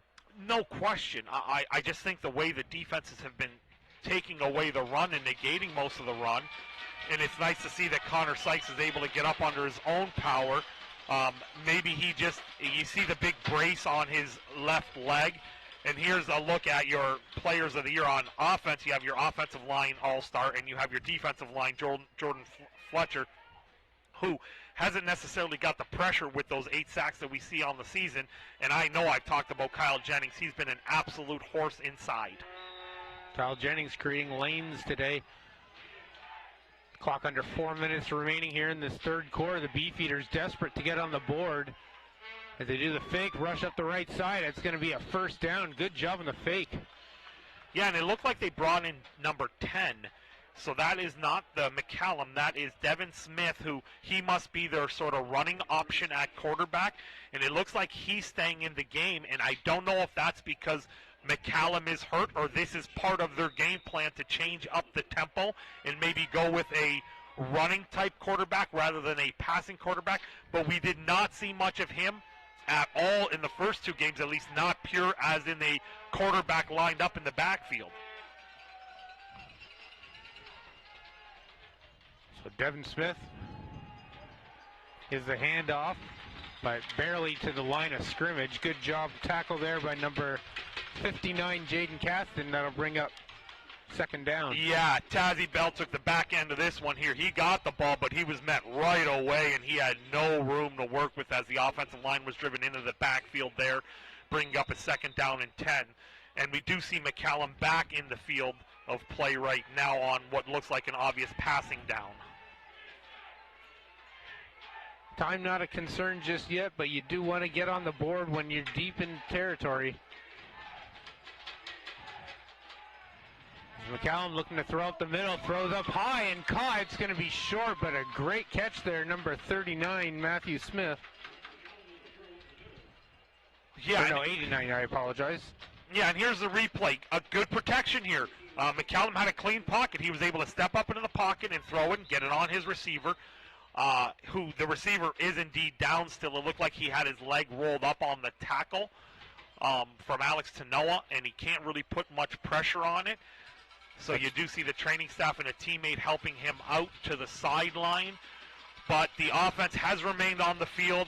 No surprise here that they're going to go for it on 3rd down and a long 3 from the 39-yard line going in. I wouldn't be surprised if they went with a little longer, and there's Mitchell Spence, who has been quiet. He's had 2 big games, 3rd in the OFC, but he's had 2 big games against the Fratmen this year. I think he has as many as 5 touchdowns, at least 2 in the last game, and I thought he had 1 or 2 in that first game as well, so he's been pretty good this year. Wolf Sim coming out for the Beefeaters, so that brings up a huge 3rd down. They go with 4 in the backfield. Anyone's guess who's getting it, and they give it once again to the big man. And he rushes and pulls up for a 1st down. What a job there. And the ball is out. Loose. Oh my goodness, they didn't give up on the play at all, and it's still going. It's Tanoa Alex. Tanoa Alex rushing up the right side. St. Clair ball inside the London Beefeaters territory. I thought he was down. And Bryant, there's the double-edged sword. You're never going to criticize the ball carrier for driving his feet and trying to move the pile forward. They pushed that pile and kept pushing. The ball never stopped. You were going forward, forward, forward. He was never down. He's up, and that ball is ripped out. See, because the scramble, when he's on his back, that ball is no longer in his arms there. Anytime you have that sort of push forward, you give up the chance for a strip and number a gang 10 tackle. from London. It looked 10 yards close, but that is indeed a 1st down. And I apologize if I spoke over the call. The play, we were showing the replay, but we did have a roughing or objectionable conduct after, which is going to give the Fratmen an additional 10 yards, and they're going to have the ball at the 44-yard line of the Beef. It is loud here at Acumen Stadium as the clock ticks to under a minute, 30 left. And what looked like a good Beefeaters drive, now the Fratmen with the ball in London territory. Beal rolls to his left, looking for a receiver. Throws it. And hits the ground and had to fight for it a bit behind on the play. Intended receiver number 14, Marcus Cooper. Yeah, and Michael Beal was directing traffic. He felt a little pressure in the pocket, rolled out to his left, and he was trying to get Marcus to come back. A little scramble rule, work back to the sideline. And you'll see here, he feels a little bit of the pressure at his feet, so he's going to scramble. And he's directing traffic. He puts a good throw on it, and it's going to be in a spot where I think his receiver can fight for it. And unfortunately, it fell to the ground. It was contested. Good play by the defensive back to break that down, break that apart. Now you're in a 2nd and 10. Just under a minute left here. As Beal single back. Looks to his right, pump fake. He's going to take it himself, looking for a block, ends up taking a hit. Still on his feet, but well short of that first down mark. And that's going to bring up third down for the Fratmen. Yeah, and I think after their last field goal attempt, I think you're going to see them go for it here because this is just a little further. I don't know if you're going to get too much of a net gain if you do punt it here. So you're looking at, well, actually, they are bringing out the unit here, so there is going to be a change. It's third down and 6, and I'm just checking to see if this is the field goal or this is the punt unit. And it is the field goal unit. Jake Holloway coming out.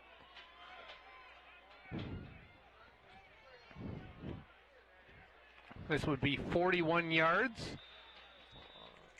It actually looks like they're marking it 47.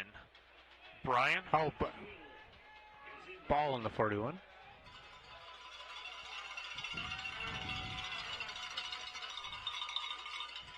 Wind coming to the side. Kick is high and hits the crossbar and no good. You cannot get much closer than that.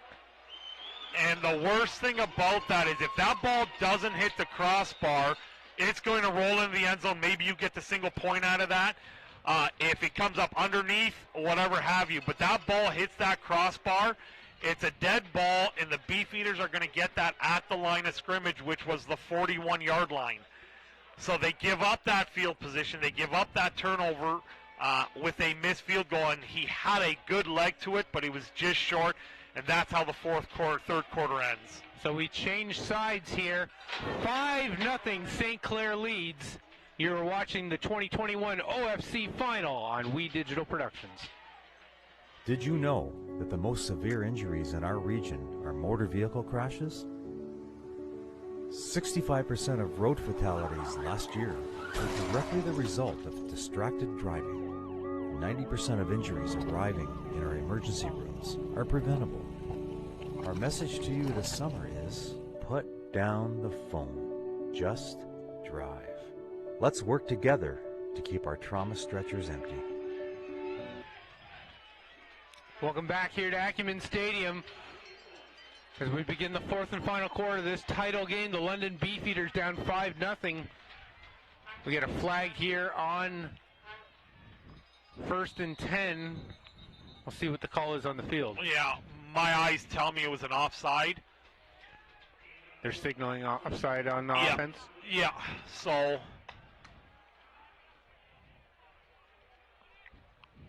but we do have an injured player down on the field right now, and that's number 94 for the Fratmen.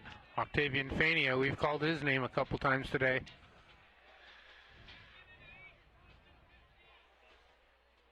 That'll stop the clock with 14:40 left here in the fourth quarter. Call.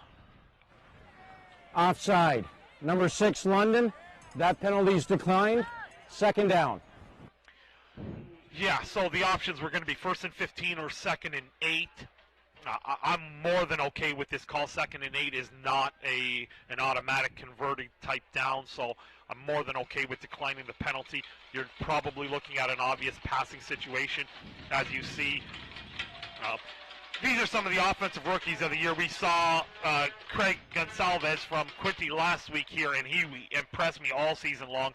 And then Godfrey Klubine, who also serves as the secondary running back, the backup to Taz Van Bell, had a very good year of his own and was the offensive rookie of the year.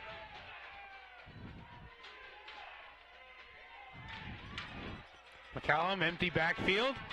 Look to his right. Has to dodge out. Throws it high, tipped, and almost intercepted. Once again, that St. Clair defense just getting on London. That's going to bring up third down. Fractions away from a pick six. Fractions. Pass rush. Hey, they're only going to bring 4. They're going to play some coverage here. They back off a little bit late. They're spying on him. And as you see, he's under pressure, under duress, and it just out of the outstretched hands of, again, it looks like it was Tanoa, Alex Tanoa, number 4, who had a break on the ball. And if he stays upright, Brian, he could have sprinted to the checkerboard end zone. Note Cody Holmes in the backfield. Marcus Cooper will be joining number 18, Dante Lewis. As London will punt deep in their territory.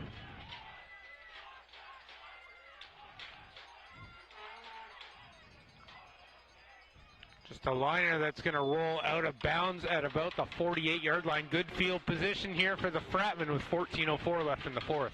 The Beefeaters have been content with not letting the return men catch the ball in the air. That is a good kick if that's your mindset, but you have to give up something, and in this case, it's starting field position. You don't want to have the return, the potential for a big return for a touchdown. You purposely kick it away from these guys and try to angle it out of bounds. It did go out of bounds. But like you said, that's good field position for the home team. So the Frat, with 14 minutes left, if they can find pay dirt here, could really give themselves a little bit of a comfort zone, a little cushion in this fourth quarter. Fratman looking to make it a 2-score game. They load up the right side. Beal throws deep left and caught! Great job there by number 18, Dante Lewis. That puts them deep into London territory, and the fans going nuts here at Acumen. Yeah, and they got man coverage out of that situation. In this case, it was McRoberts, and McRoberts is great inside the box, and in this case, he's just outmatched in terms of speed. He does end up making the tackle, but he just can't stay with the speed of Dante Lewis, who was able to make that catch and set the Fratmen up at the 22-yard line. A pivotal drive here now for the Fratmen, looking to put a stamp on a possible OFC championship tonight. They'll send 3 to the right. Savoni, the lone back.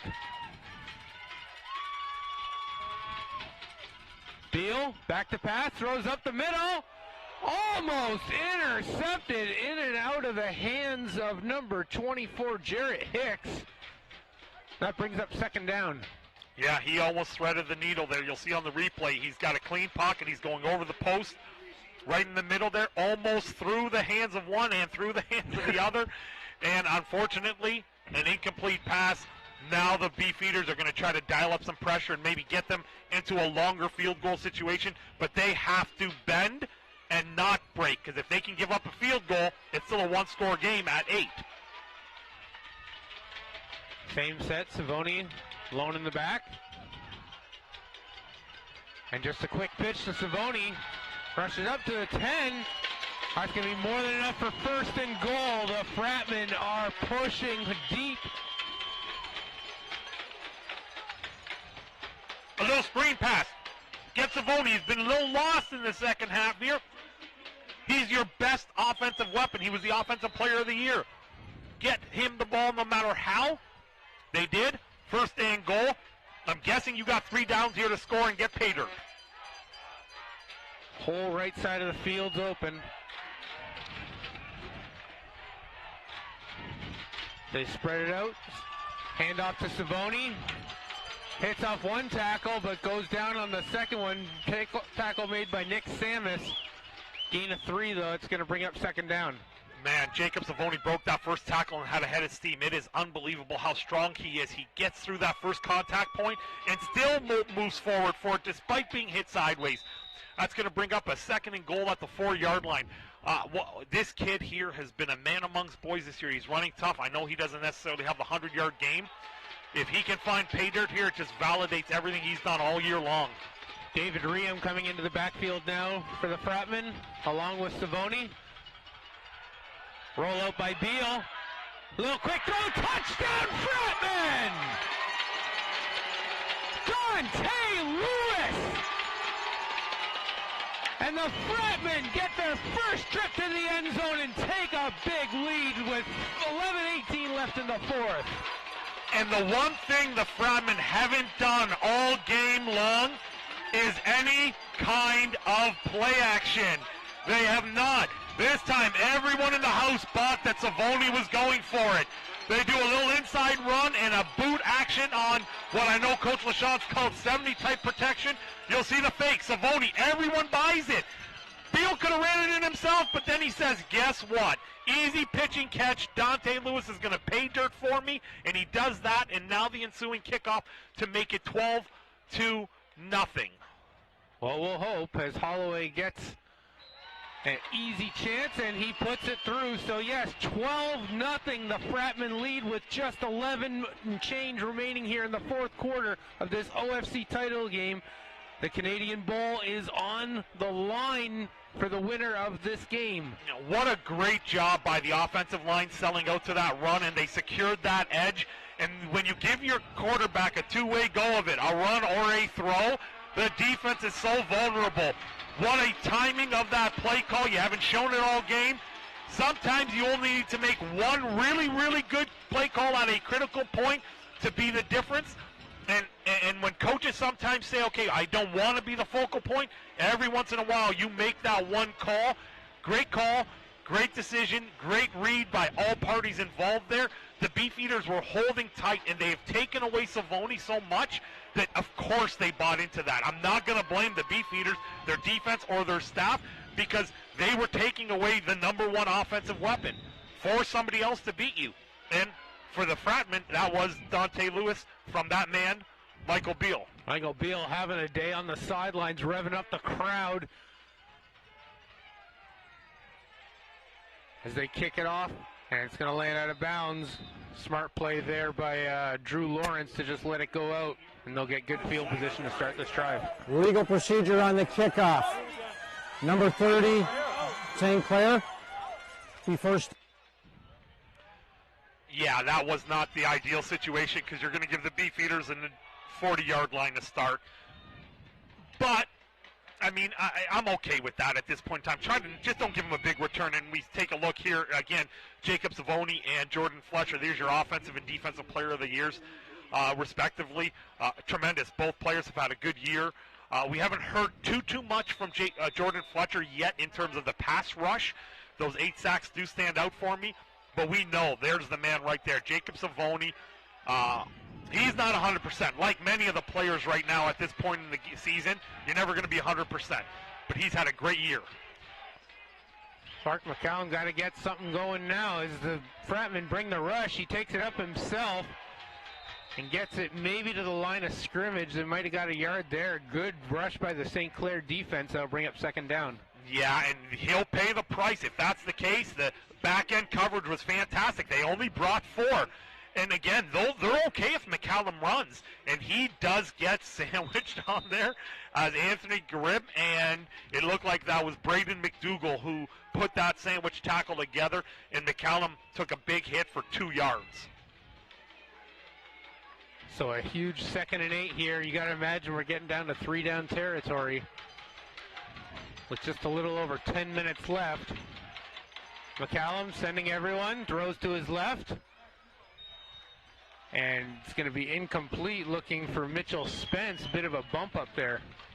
Yeah, and I don't know what happened. It looked like as Mitchell Spence was trying to come out of his break there, he stumbled into the defender. To know Alex. Yeah, he did. It looks like he tripped himself up and he lost his balance. And it was a decent throw, but when Spence came out, and again, I'd mentioned to you that I got a report that he had hurt his ankle in that pregame warm-up. Mitchell Spence has been a non-factor this whole game, and he was a factor the 2 games they played earlier this year. That's a big weapon to not have available to you. And there we see the Teddy Morris Memorial Trophy. That is what's on the line with 10:03 and counting in this OFC Conference Final. Marcus Cooper back, along with Dante Lewis. As it goes off the tip of the foot, and it's going to roll out of bounds at about the 41-yard line. Yeah, and a concerted effort again to angle those low kicks out of bounds, and you sacrifice a little 40-yard line. Good field position here. Now, those first quarter runs, the Jacob Savoni train, this offensive line led by Kyle Jennings, can you get a few first downs on the ground, get 4 or 5, kill 4 or 5 minutes? People talk about an 8-minute offense, a 4-minute offense, a 2-minute offense. Right now, you want to get into your 8-minute offense. If you can get those first down and maybe 6-yarder type play, get 2nd and short, you're halfway to the final. Beal looking to his left. An easy catch there for a first down. Great job there by Marcus Cooper. Honestly thought they'd be running to try and kill some time, but this high-powered offense is just throwing the ball and getting great success. Yeah, but I spoke to Coach Machance earlier in the week, and he knows these corners are playing so far off. That's no different to me than a run. When you have a talented quarterback as good as Michael Beal and you got these talented receivers, if they're going to give you 20 yards cushion, take the 14. They have to. Trip receivers to the right. Play action, give it to Savani. And he tries for a couple moves. He gets about 5 on the play, and that's going to keep the clock going as the Fratmen bring the ball into London territory. And we do have a penalty on the field, and unfortunately, I think this is going to go against Jennings.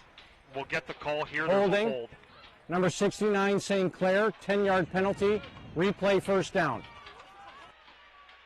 Every once in a while, you get a little bit aggressive on your turnout blocks, and I do think that was Kyle Jennings who was able to get his the nose turned, but you can't really turn him and lasso him into the ground. So that's going to negate that 4-yard, 5-yard run, and it's going to bring up a 1st and 20. Ball placed all the way back now in Fratmen territory at their own 46. Beal sending 3 left, looks to his right. Quick pitch and catch to Holmes. And he gets maybe 3 yards. That'll bring up 2nd and long. Clock just over 8 minutes here in this 4th quarter.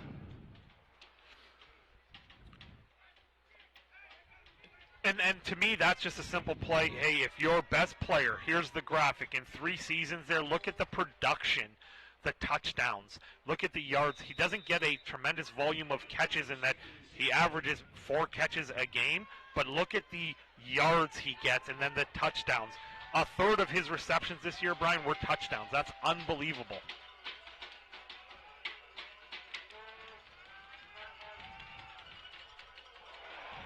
Beal losing the ball there. It was tipped. And but just, the Fratmen recover. Yeah, and just as I say, we haven't heard from Fletcher. He gets the sack strip fumble there. Now, they didn't recover it, but it was indeed number 56. You'll see on the replay. Swipes the hands down. He gets to the quarterback, knocks his hand, and fortunately for the Fratmen, Michael Beal falls right back on it. Worst case, you punt it away, and you make them go off full field for a score. That one there was not the best of protection, but that's why he was the Defensive Player of the Year in the conference. He adds to his sack total, and he forces a fumble. So they shave a couple minutes off of the time. 7 minutes remaining. High kick landing about the 40. Taken by the Beefeaters. And Devin Smith is looking for a block. Couldn't find it. He's going to be wrapped up around the 43-yard line with 6:49 left. Brendan Bondy, nice open field tackle. They only picked up about 4 yards on this. Good protection. There hasn't been much pressure. Jake Holloway gets a pretty good kickoff. If you can flip the field and maybe gain about 25, 35 yards, you're kicking back into the wind right now as it's swirling around. But a great tackle here in the open field. Nothing doing. And now make them go 65 plus. And we do have an injured oh boy, and that's McRoberts. He is holding on to what looks like his ribs. He is an absolute talent, a beast. You hate to see this go. Well, he's actually holding the private areas a little bit there, Brian. Our camera is very zoomed in high definition, and his hands are going to an area where no man wants to be hit. So we're just wondering if he got something in the groin area, for lack of another word. Thoughts and prayers, man. That's it, and he is down. And yeah, so you can see his left sleeve. His hand is between his legs right now. The referees are definitely going to be lenient on this and give him what time he needs to get up. Yeah, well, sometimes you can't even breathe. No. Yeah, so, oh, yeah. Oh, yeah. If you've ever been tightrope walking and missed your footing, you can understand what we're looking at right now. That is pain. Yeah, that's unfortunate. And I mean, as scary as this is, I've had teammates where they were in a situation where those private parts actually get pinched between helmets and grounds, and it's crazy. And let's talk about anything else. Here we go. your conference Coach of the Year. Coach Lachance had a tremendous season again, leading this undefeated Fratmen to this final, as we see him in our screen. McCallum dumping out, just looking to throw to his right. Caught. Good catch there by Spencer Foster. It's going to be good for about 5 yards, but it looks... Yeah, a lot of pressure in the face of McCallum, so good on him to step up into this and deliver the ball. In this case scenario, you're the Fratmen, you're okay. Let them complete some underneath things here. You cannot. If they have to go 4 minutes and score, make them go 4 minutes, because the clock is going to run. Right now, the Beefeaters, as you see on our screen, there's no sense of urgency for them. 12 points, obviously, it's 2 scores. It's not insurmountable, but you haven't found the end zone yet. No. So you have to try to maybe speed things up a little. We'll see what McCallum can do. He's got 3 on his left, but the referee blowing the flag right away. Time count again, Brian. Oh, my goodness. That's not a penalty you can Time be taking count right penalty. London number 4, 5-yard penalty. We'll replay second down. And that goes against that sense of urgency. We saw them sitting in the huddle. They were taking a lot of time. The play clocks are visible. They're in the corner of the end zones. The quarterbacks can see them. They have to do that. You just had a really, really good first down play, a manageable down. Now you're in 2nd and 8, which 100% favors the defense. Mitchell Spence and Spencer Foster to the right. If they go with 5 receivers. Count throws to his right. And caught. Oh my goodness. Spencer Foster reaching. Oh, they say incomplete. He had his hands. He's arguing with it. That looked like a catch.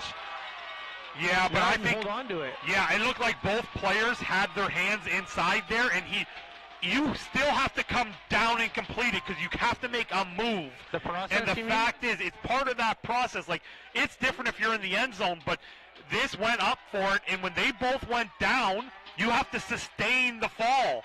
As you go here, an athletic movement, see the ball rolls out of his hands. It's rolling down his leg. The official was right there. I can't say for certainty if he had full possession, but the official was right in front of it in a good spot to make the call, which is going to force the Beefeaters to punt here. It did look like it was a catch, Brian, from our angle, but on that replay, you did see it sort of roll down his leg a little. What do you think it was called a punt here, though? We are starting to get down to the nitty-gritty with 6 minutes left. I think you have to. The Fratmen have actually made a few mistakes on offense. You have to maybe play field position and try to shorten the field for yourself. Marcus Cooper and Dante Lewis back as they fake it. No, they don't. They look to see what they can get, but it ends up going to Lewis. I'm sorry, Marcus Cooper running out to the sidelines. Fratmen there as we say get some pushing and shoving. And now we're getting heated up with 5:44 left. Got to be careful not to take any stupid penalties here. Yeah, and that is all there, and not to say that you don't want to. The Fratmen did a great job of not responding. But number 65 for the visitors absolutely ran into the bench there, and he got right into the face of the players on the bench. Both teams have been playing very, very well, very, very disciplined. You don't want to do something stupid like this. Now, we'll see here on the replay. I think the kicker had a two-way go if he sees something he likes, but then again, it wasn't there as Nash Preer was waiting for him. And that forced the kick, and you'll see here on the return, Marcus Cooper caught it in the air. He gets a block from Dante Lewis and works up the sideline. And as you see the skirmish in the sideline. So 5:30 left here. The Fratmen looking to eat up clock as they hand it off. Savoni pushing and pushing and pushing. They can't take off his feet, but they do rule down. Yeah, my goodness. They said he was down, but he never went to the ground. They maybe said his forward progress was stopped. But look at the absolute monster he is. He has 2 hands on the ball. They're trying to rip it out here. He will not go down. That is exactly what you want to see from your running back. I would love to see the offensive line just get into that scrum as well. Own it with your offensive line and your running back right now. Own it. Michael Beal having himself a day. They go with 2 in the backfield. Savoni play action. They throw it up the middle, looking for Holmes. but that's going to be incomplete. Something was off there. Dante Lewis should not have been in that same area. I do think Dante Lewis should have stayed more to the numbers, and that may have opened up Holmes, but that safety, Dante Lewis ran a route that brought the second high safety into the post, and I think that was a mistake by Dante Lewis. He was driven inside because Michael Beal was looking for Cody Holmes the entire time, and the fact that Dante Lewis was there, bringing his safety into the middle of the field, that's a mistake because I think the man coverage that he wanted was on Holmes. Drew Lawrence and Dante McPhail back. A good job by the Beefeaters to get that defense off the field. With time running low here in the fourth quarter, as Lawrence looks for some blocks, cuts up field. Nowhere to go. Good job by the special teams of St. Clair, and that's going to down the ball on the 31-yard line. Now we got some late flags.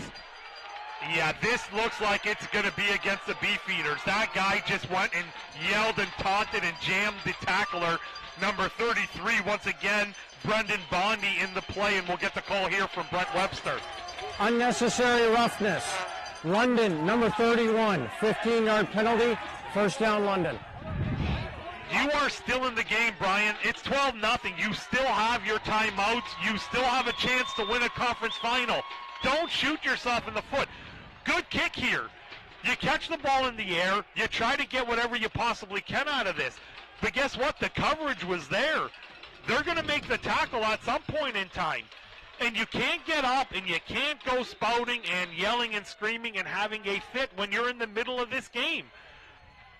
The absolute worst time to take a dumb penalty as we reach 4 minutes left here, and a long, long drive is going to be needed by the Beefeaters if they're going to stay in this game. McCallum empties back, and he's swarmed, rushing out to his right, down, big sack! Number 56, Nick Bragovich, I believe, with the sack. Wow, nice play there, big 59. Looks like Jaden Caston was the one who got in there right away, and he was able to drive him down and make the play. And pressure with front four, and when you get a defensive tackle who gets your arms around him, that is awesome.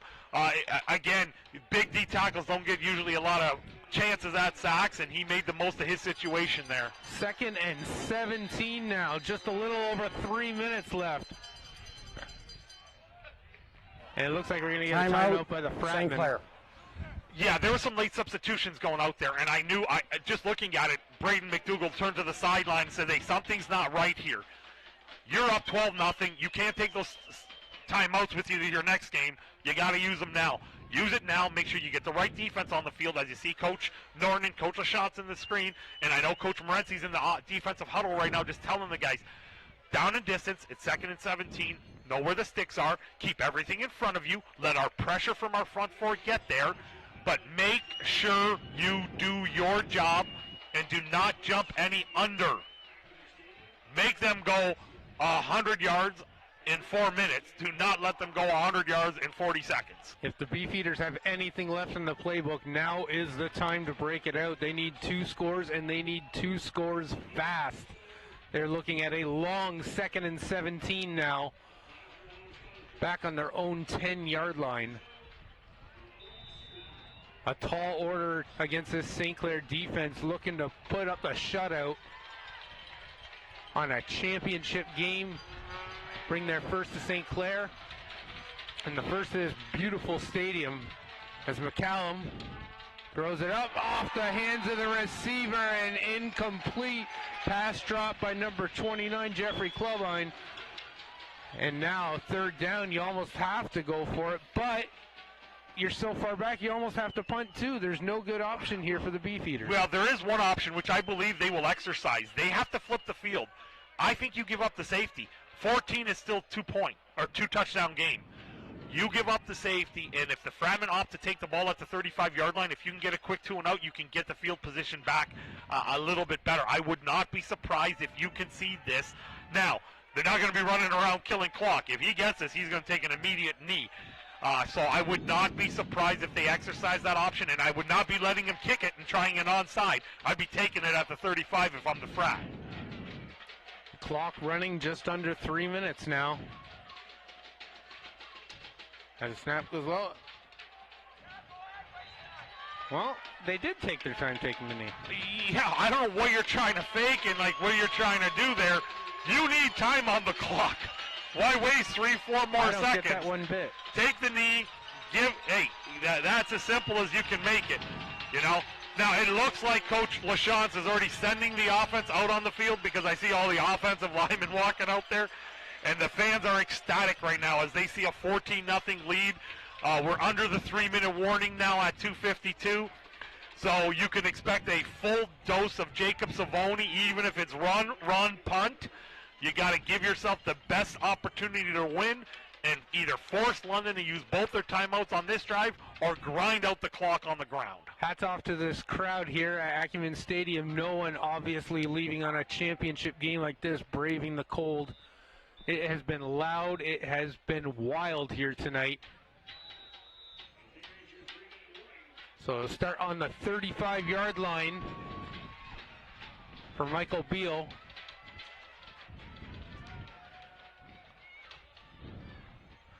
Two in the backfield. They go with two receivers to the left. And who else? It's Savoni breaking up to his left. Gets dropped for about a yard. Devin Smith with the tackle. Yeah, and you see Savoni, he's got tackled from the back, and you see the defender trying to strip it out there, and to no avail, you pick up about 4.5 yards.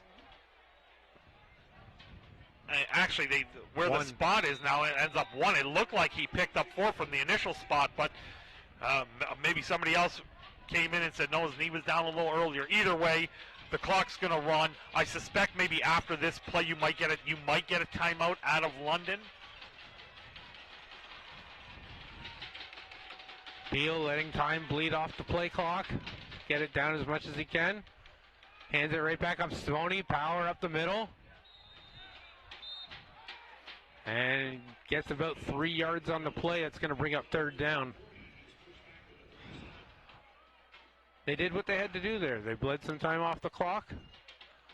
And the Beefeaters did what they have to do. You'll see here on the replay, they are bringing everybody into the box, and they're going to get their hat on the ball, and they're going to try to strip it out in the scrum. More times than not at late game situations, your defensive coach is going to say, hold them up. Don't take them down right away because we want the secondary defenders in to strip that ball out. We need the ball.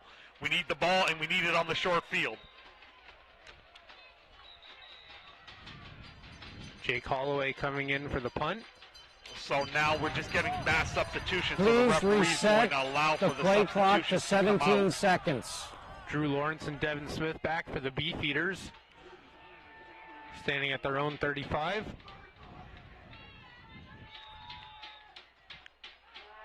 As the clock will hit about 2 minutes, they can take it down to about a minute 48, but they have a flag. This has got to be a bench penalty. If this is a bench penalty, this is going to give them a Illegal first down. procedure. Number 26, St. Clair. 5-yard penalty. Stays third down. Illegal procedure. The ball wasn't even snapped. What could have the call been? Like, did somebody flinch? I guess somebody must have flinched on the end of the line of scrimmage because that's the only thing that I could make sense. We didn't see it, but if that's the call, that's the only way it could have been. It stops the clock at a minute 59.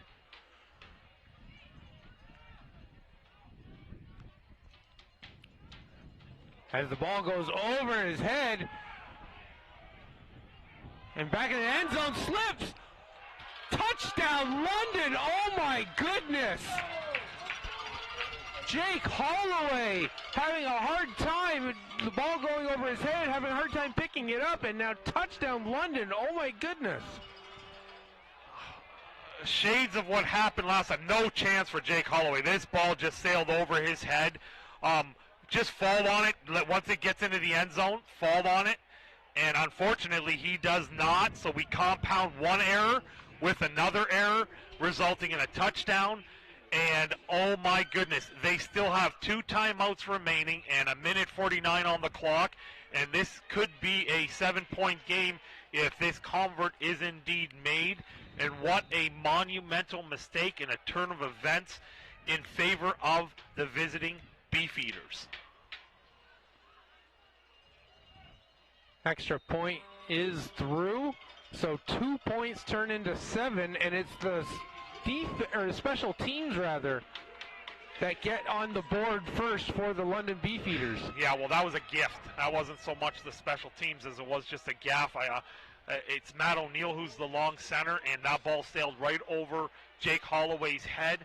And Jake Holloway, who it looked like from a patient standpoint was hoping the ball would get into the end zone, because like he wants to make sure, and he could have picked it up sooner and then ran to the back of the end zone. I would have liked to see him pick it up as soon as possible and use his athleticism to run in the back of the end zone and kill 8, 9, 10, 12 seconds until they get him.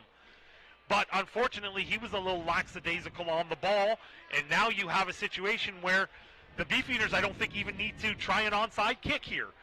They got 2 timeouts left, and they can force the Fratmen into another punting situation. The Fratmen are definitely preparing for that, though. Tristan Rutherford, the lone receiver in the back, they're putting all their men up on the line. I'll be honest, I don't know if I would onside kick here. I think I would send it deep. Your defense hasn't been playing terrible. The Fratmen only have 1 offensive touchdown today. And now just the grind out clock of run, punt. Obviously didn't work out the last set. Nathaniel Norton lone to the left here for the Fratmen on the bottom of your screen. We'll see which way they kick this, if they do indeed onside kick it. Huge play here with title implications on the line. And they just drive it deep. Taken by Rutherford. Goes up the right side, lands at about the 33-yard line. So we have a flag, Brian, and the early indication from the head referee at midfield is it's an offside on the kicking team. So I would suspect it's going to be declined. Offside. Number 42, London.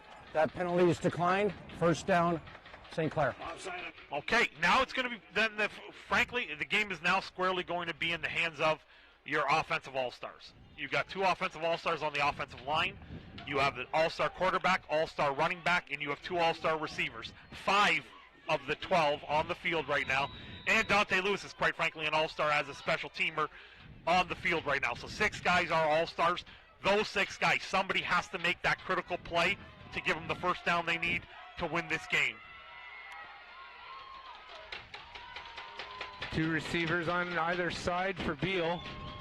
And gives it to Savoni, pushes through the line. It's going to be a gain of about 5. And does London use one of their first timeouts? I don't think so. I think they'll wait to second down to force a punting situation. Because if the Fratmen do convert this one, then they can at least reset them on the next one. So you see the push here from the offensive line. Savoni gets through the line of scrimmage without being touched initially. So he picks up those 5 yards there. These 20 seconds aren't as important as it is if you can stop them on this down. So if you can get them to stop here, take your timeout and force a punt. Same set here, but it looks like they drew the Fratman offside.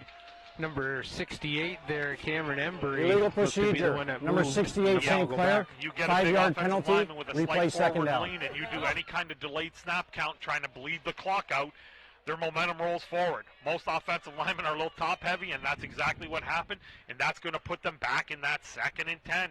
And the clock will stop now because of the penalty, so they don't have to worry about bleeding it. And maybe the Fratmen have to throw to get this, and if you don't complete it, the clock's going to stop, and you still got 2 timeouts if you're the Beefeaters. Big decision here for Coach LaChance to try to put away the Beefeaters or at least push the ball upfield. We'll see what they do. Split receivers, 2 in the backfield. They go to the pass. Beal throws, looks deep, and just out of reach. Intended receiver there was Jason Nuzzum. And that's going to bring up 3rd down. The Fratmen going to have to punt with 1:17 remaining.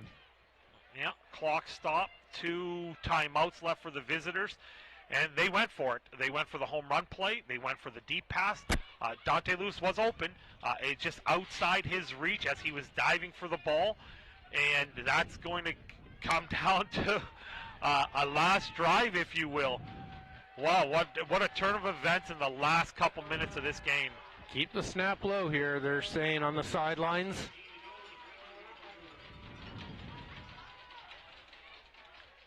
Devin Smith and Drew Lawrence back again.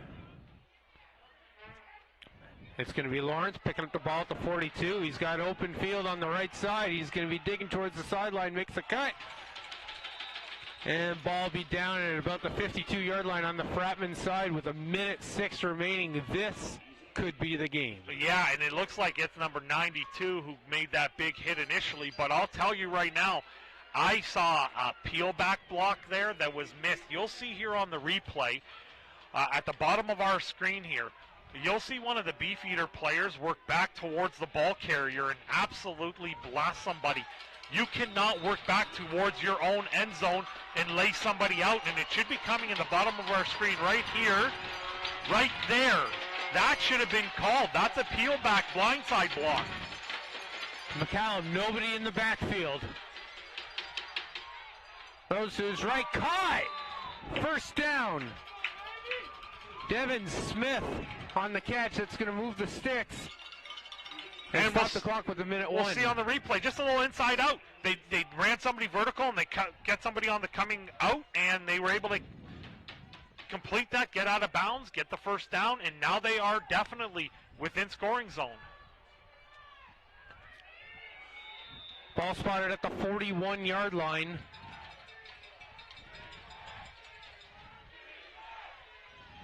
Trips on either side. McCallum throws up the middle. Wide open cut. Beefeaters touchdown. Spencer Foster. Nobody near him. And they're an extra point away from tying this game.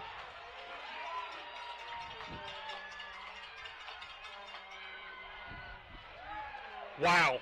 All I can say is wow right now. All I can say is wow. The protection is there. Quarterback was able to read the defense. He was able to move the safety over. And next thing you know, you got Spencer Foster up the seam there. And now the all-important extra point to see if you can actually make this a tie game. Matthew Stackhouse with the biggest extra point of his career right here. Fans chanting, block that kick. Not sure what the issue is here as the Beefeaters line. Timeout. Yeah, the Beef have to call a timeout because they did not have the right personnel on the field where they wanted it. So they have to make sure, because obviously you got to convert this to tie the game. It didn't look like the Beefeaters actually even considered going for two here. I think the decision was made. We score, we're going to try to tie the game, but then they do have quite a bit of the momentum right now. Set is up and good. So a 14-point lead erased with 54 seconds left. We are all done it up here in this OFC championship game. Yeah. What a wild turn of events here at Acumen Stadium. No question. It is just an absolute surprise. And the sideline must be a little shocked. And now it's going to see, hey, can you respond? Can you get your balance back? Hey, there's 54 seconds left. You still have time. You have the athletes. You might be able to find something here. We've seen crazier things. A couple earlier in the season, we saw a play with under a minute left with the Fratmen resulting in the victory in their 29-22 win. Much in this fashion, the Fratmen were up 2 touchdowns, and the Beef stormed right back. So now we have to see if the Fratmen offense can respond and kill some of this momentum and possibly get in the scoring zone for a potential punt, single, field goal, or maybe major with 54 seconds left in the fourth quarter. High drama here at St. Clair College.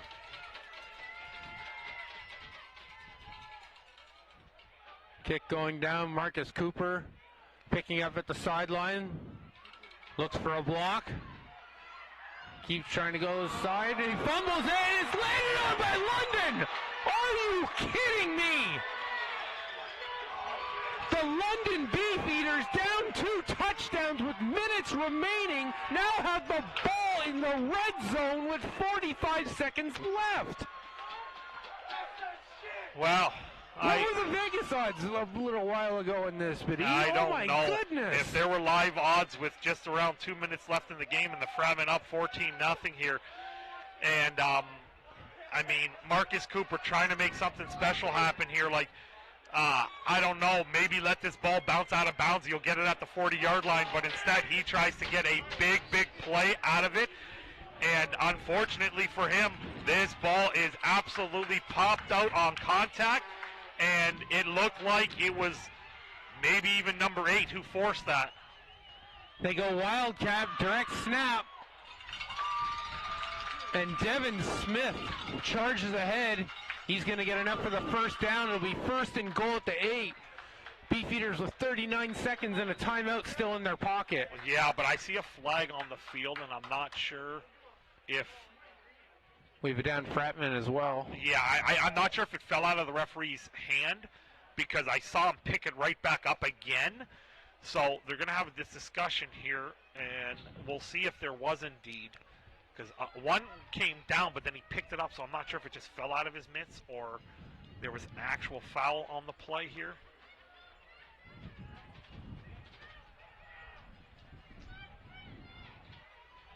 That's Brandon Boney coming off the field for the Fratmen.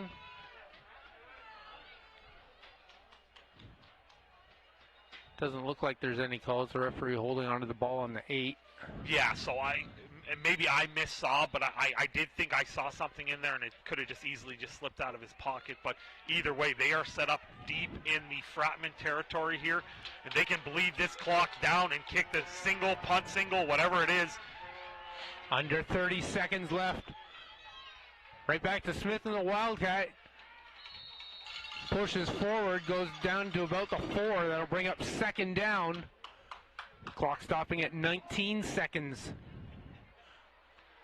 They have the timeout in their pocket. They can hold on here possibly for a field goal, Badi. Well, honestly, I think I'm going to bleed this clock all the way down to 1 second, and I think I want to take the timeout, and I want to kick with the last second on the clock. I don't know if I want another exchange here with the quarterback.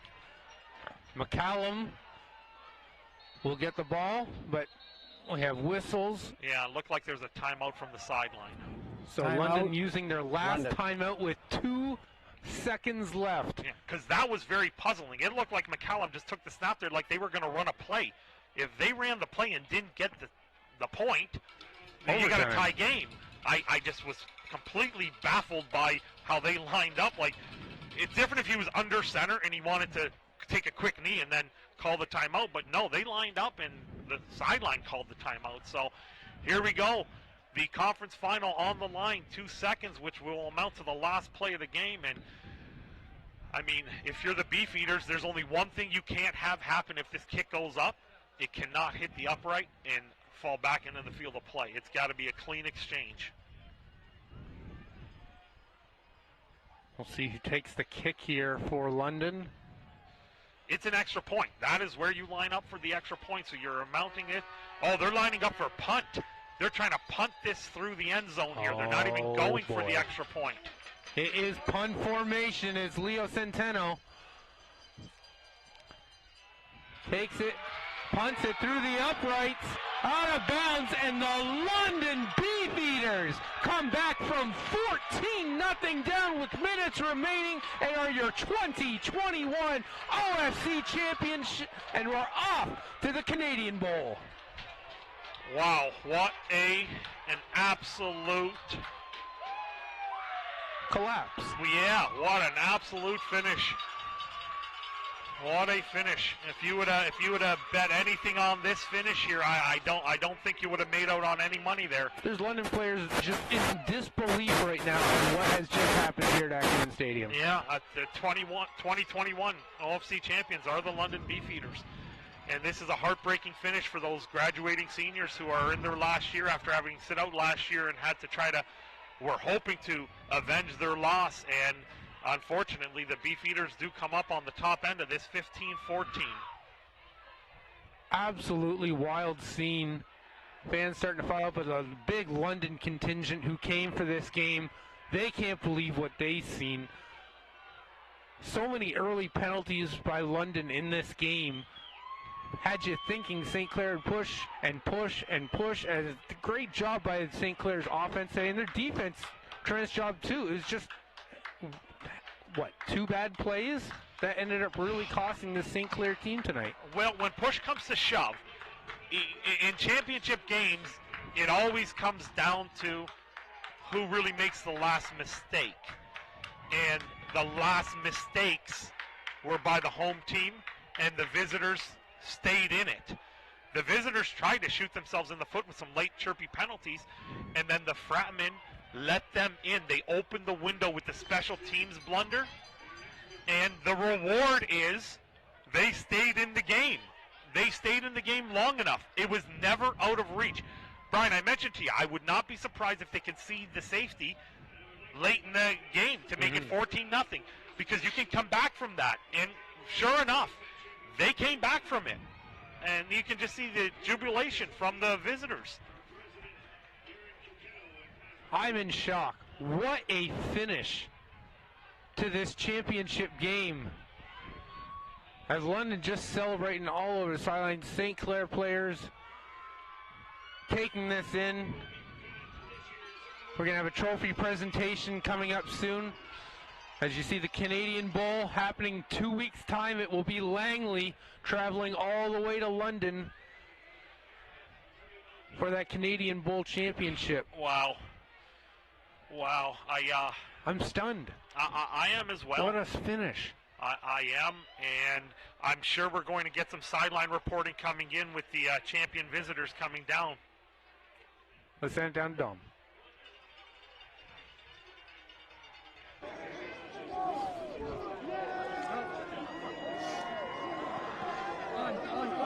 Down here at field level, obviously a lot of emotion, a lot of celebrating. Taz Van Bell, how good does this feel right now?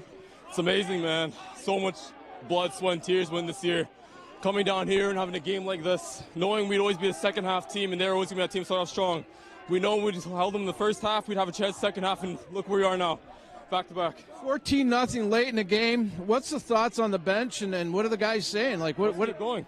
We've all been here before. A lot of these guys, we've been here before. We've been prepared. Like, we just believe in ourselves like we have been ever since June when we started, and it all comes the vision right now. This was a defensive battle. I mean, you're a great offensive weapon out there. How tough was it for you out there tonight? Honestly, credit to St. Clair's defense. Those guys are tough and they're hard. They've come every single play and they're so disciplined.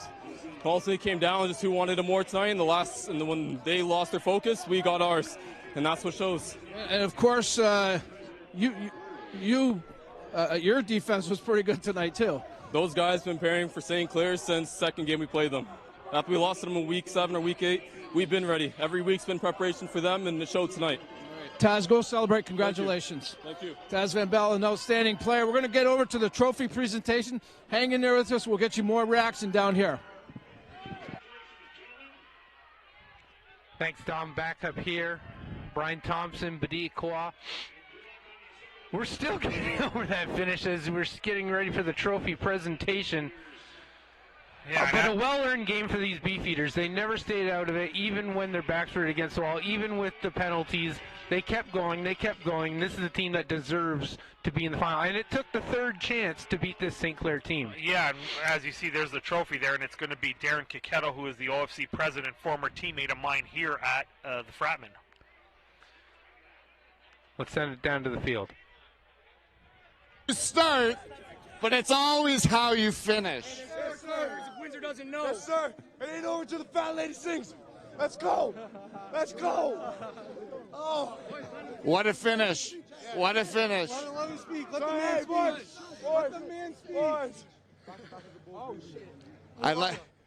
I'd like to hand this trophy over to the 2-time OFC champs, London Beefeaters.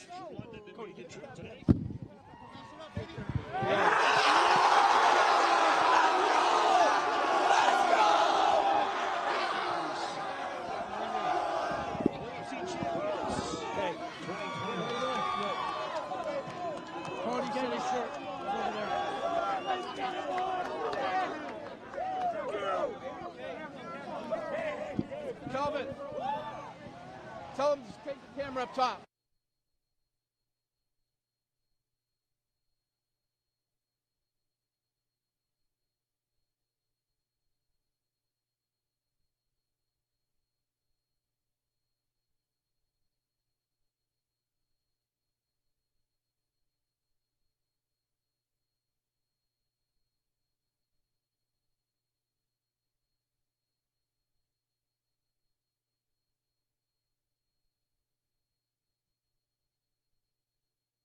no playoff, no league, no season, and now they find themselves as repeat champions. And good on them for staying in the game. Good on their coaching staff for keeping them motivated enough to finish off this game. Let's go back down to Dom. He's got Cody Holmes. Yeah, I'm good. We're ready. Back down here at field level, obviously a disappointed Cody Holmes joins us here. Cody, this one's hard to swallow, no doubt, but what happened in those last few minutes? They took it right from us. We had it. It was our game. We won 4 quarters, almost 3.5 quarters. We won. They came in the last, whatever it was, what was it, 3-4 minutes or so, and stole it right from under us. Just like we said all week, all year, we said we wouldn't let it happen again. It wouldn't be a repeat of 2019. Blah, blah, blah, blah, blah. Here we are, and they did it to us again, man. I don't know. I don't have much to say on how or what, but I'm sure it'll all get figured out. Offensively, it was a tough night for both teams. Both defenses were really strong. How much of that factored into this game for you guys, that you just couldn't get that real good offensive flow going here? Oh, it kills us. We're a huge long ball team. You know what I mean? We live off the long ball. So when they play that dime defense they play and they force us to run, man, like that's when we're not at our strongest. And they executed a good game plan, and they did it, man. They took it. You're one of the leaders on this team, Cody. You're going to go see the guys in the room. What are you going to say to them? It's my last year. I'm just going to tell them, don't let shit happen the next year, man. Don't. You don't want to feel like this again. This is now my second time, 2019. I watched these guys. Sorry for my language. I watched these guys on my logo. This time it's my logo too, and here they are. So I'm just going to let them know, like, off season, you got to work, man, or else they will, and they'll take it again. All right, I think Taz wants to talk to you here, but thank you for a wonderful career, Cody. Appreciate that. Thank you. Cody Holmes, in tough tonight, no question about it. Let's go back up top to Badie and Brian. We're going to see if we can get a couple more interviews for you down here at field level. Thanks, Dom. 15-14 as London's celebrating on the field, getting their pictures in. But it's been a heck of a season. You know, no one crapped on the Patriots when they went 18-0 and they lost their Super Bowl title, and there's no reason to say that this was a failure of a season at all for St. Clair. Excellent start to the year, going 8-0.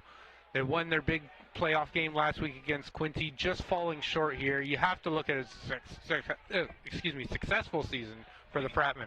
Yeah, I know the coaches are going to eventually break down and do some of the grading, and I know people are going to say, oh my God, like, you lost to an inferior team, you lost here or there. Yeah, you lost to a team, a good team. London won the football game. However, the Fratmen do indeed, like, they are indeed a building team. Like, they're going to be just fine. Let's send it down to Dom. He's got Clark McCallum.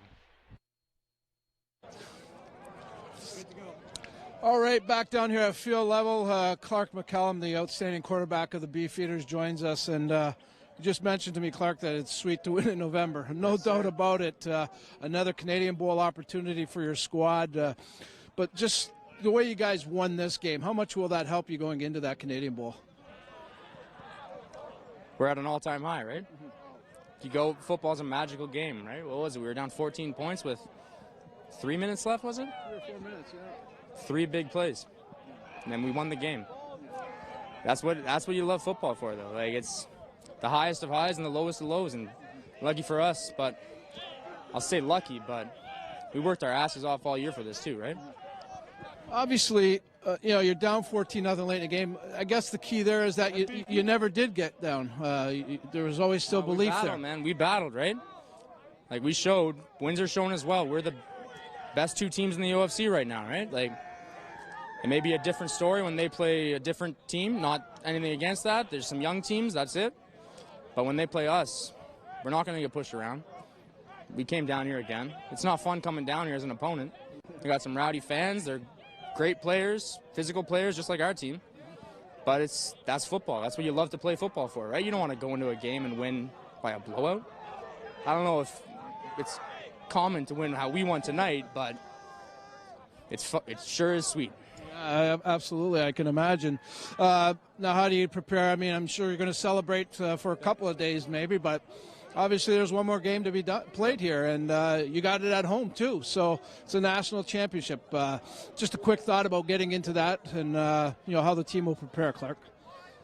Like we said going into this game, our coach Gavin, his first year, he's a phenomenal coach, and it's a process, right? We've stuck to the process all year long, ramped it up for this game because we needed to, because they're the best opponent we've played, but now we're going to be off to bigger fish to fry, right? And it's going to be the toughest opponent we'll see, but I guarantee we're going to do everything we can to be ready for that game. Best of luck with it, Clark. Thanks for doing this with us, and congrats on the championship. Thank you, sir. Have a great night. Outstanding quarterback Clark McCallum celebrating a championship here. Okay, we're going to stay down here. We're going to close out for the night. Our coverage is coming to an end. Got to send out some thank yous, though. First, I want to thank the St. Clair College Athletic Department, Teddy Beal and his staff, Ron Segan. Great partnership, great working with them all season long here with the Fratmen football program. It's been a long year. Obviously a disappointing finish, but just the same, a lot of great things have already happened here at the new stadium, Acumen Stadium. Also have to thank my crew, everybody that worked on these broadcasts throughout the season. So proud of this team at We Digital Productions. Our broadcast really came to life, and certainly we hope everybody enjoyed it. We've received a lot of positive comments. We thank you for that. So I'll leave it at this. London does win. They play in 2 weeks, December 4th. They'll host the Langley BC team, national championship at stake. The final score here tonight, London comes back to win it, 17-14 over the St. Clair Fratmen. On behalf of everybody at We Digital, this is Dominic Papa wishing you a great night. Thanks for tuning in. Take care and stay safe, everybody.